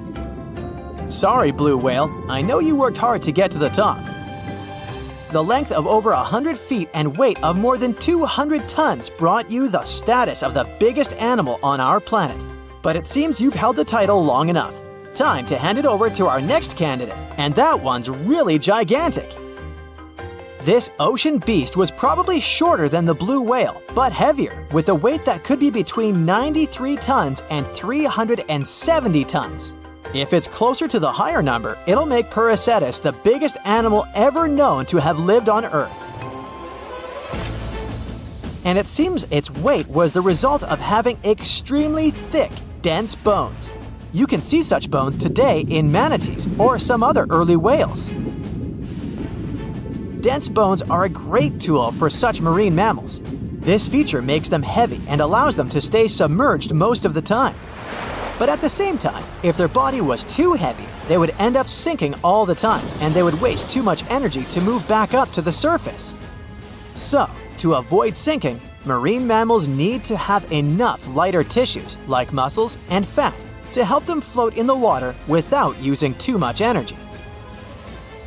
Now, scientists didn't have the whole skeleton, which makes it hard to tell how big the animal was, but they used the ratio of the heavy bones to the lighter tissues in other marine mammals to estimate the overall weight of this giant ancient whale. Experts found these fossils about 13 years ago and spent the next decade freeing the whale from the rock. Its anatomy and age showed this whale was a cousin of Basilosaurus, a whale that had a long snout full of sharp teeth, and a sleek body similar to that of an eel. Even if Perseus wasn't bigger than the blue whale, it was still a giant that ruled the ocean depths. Unlike modern whales, there's a possibility that this ancient fellow was a predator that liked to go after bigger prey. And this also changes how we see the history of whales. Scientists used to think these magnificent creatures became really big about 5 million years ago when they started eating lots of small creatures. But here's the proof that giant whales existed even before that. But it's still unclear how this whale managed to find enough food to sustain its enormous body. Plus, it's still hard to tell what exactly this ancient creature had on its menu. It was pretty large and not such a fast swimmer, so it's possible it searched for food in shallow waters. Then it probably ate crustaceans, clams, or some other small animals hiding in the sand. One theory says it was a scavenger, which basically means it munched on remains of everything that would come its way. It's not so unusual to find marine animals in deserts. Many of these regions used to be covered with water anyway. The Sahara in Africa is a perfect example. About 50 to 100 million years ago, this was not a dry desert, but a shallow saltwater body called the Trans-Saharan Seaway. The land is not wet there anymore, of course, but people who lived in that area knew about it because they used to find old shells across the desert. The sea was about 164 feet deep. That sounds enough for a nice swim. Some would say this area looked like modern Puerto Rico, with lots of sun and shallow water. Mangrove forests were a common thing as well as seafloors covered with mollusks, like snails and clams. The marine sediment that was left behind after the sea had dried up is full of different fossils. And the animal that lived in that ancient underwater world didn't look friendly. Plus, they were much bigger than their relatives from modern times, so a regular-sized human would end up as a snack, not even a whole meal. Normally, when animals live on small islands, they can become much bigger than their relatives from the mainland. This is something we call island gigantism, and it happens because there are more resources or fewer predators on islands. Maybe the same thing happened in the Trans-Saharan Seaway. Even though it wasn't an actual island, the water moved in and out, which created little pockets of water. And specific conditions in these pockets might have helped animals grow bigger. So we're talking about giant sea snakes, catfish, and fish that no longer exist today. One had incredibly strong jaws, and the animal used them to eat hard things and even crush shells. Their teeth showed they were fierce predators other animals had every reason to be afraid of. They went through some changes when it came to diet, similar to some types of piranhas. And the competition to get to the top of the food chain wasn't a joke. Not when there were also such large predators as sharks, crocodiles, and ancient relatives of elephants. Sahara went through different phases. If you could use a time machine and take a peek at Earth's largest hot desert as it was about 6,000 years ago, you wouldn't have to struggle with sand and heat. You'd have a nice walk through a green and pretty lush place. In the past, people who lived in that area didn't leave drawings on cave walls that showed camels, sand dunes, and scorpions. All those things you'd see in today's Sahara. Instead, they drew crocodiles. That's additional evidence that the Sahara used to have a lot of water and plants, enough to support these big yet scary animals. Around 3 billion years ago, Earth might have been mostly covered with water. Today, it's about 71% of its surface, but it seems that our planet used to be a giant ocean world with no continents at all, just some scattered islands. Scientists studied special rocks in Western Australia that formed in a place deep under the ocean called a hydrothermal vent system. To explain this better, it's important to mention two common oxygen types, O16 and O18. O18 is heavier because it has extra neutrons. O16 evaporates from water more easily, and as researchers studied an old ocean floor, they found a lot of O18, more than in today's oceans. This way, they realized ancient Earth had less dry land than Earth today. Australia is a good spot to conduct these studies because a long time ago, it also used to be a beautiful place with large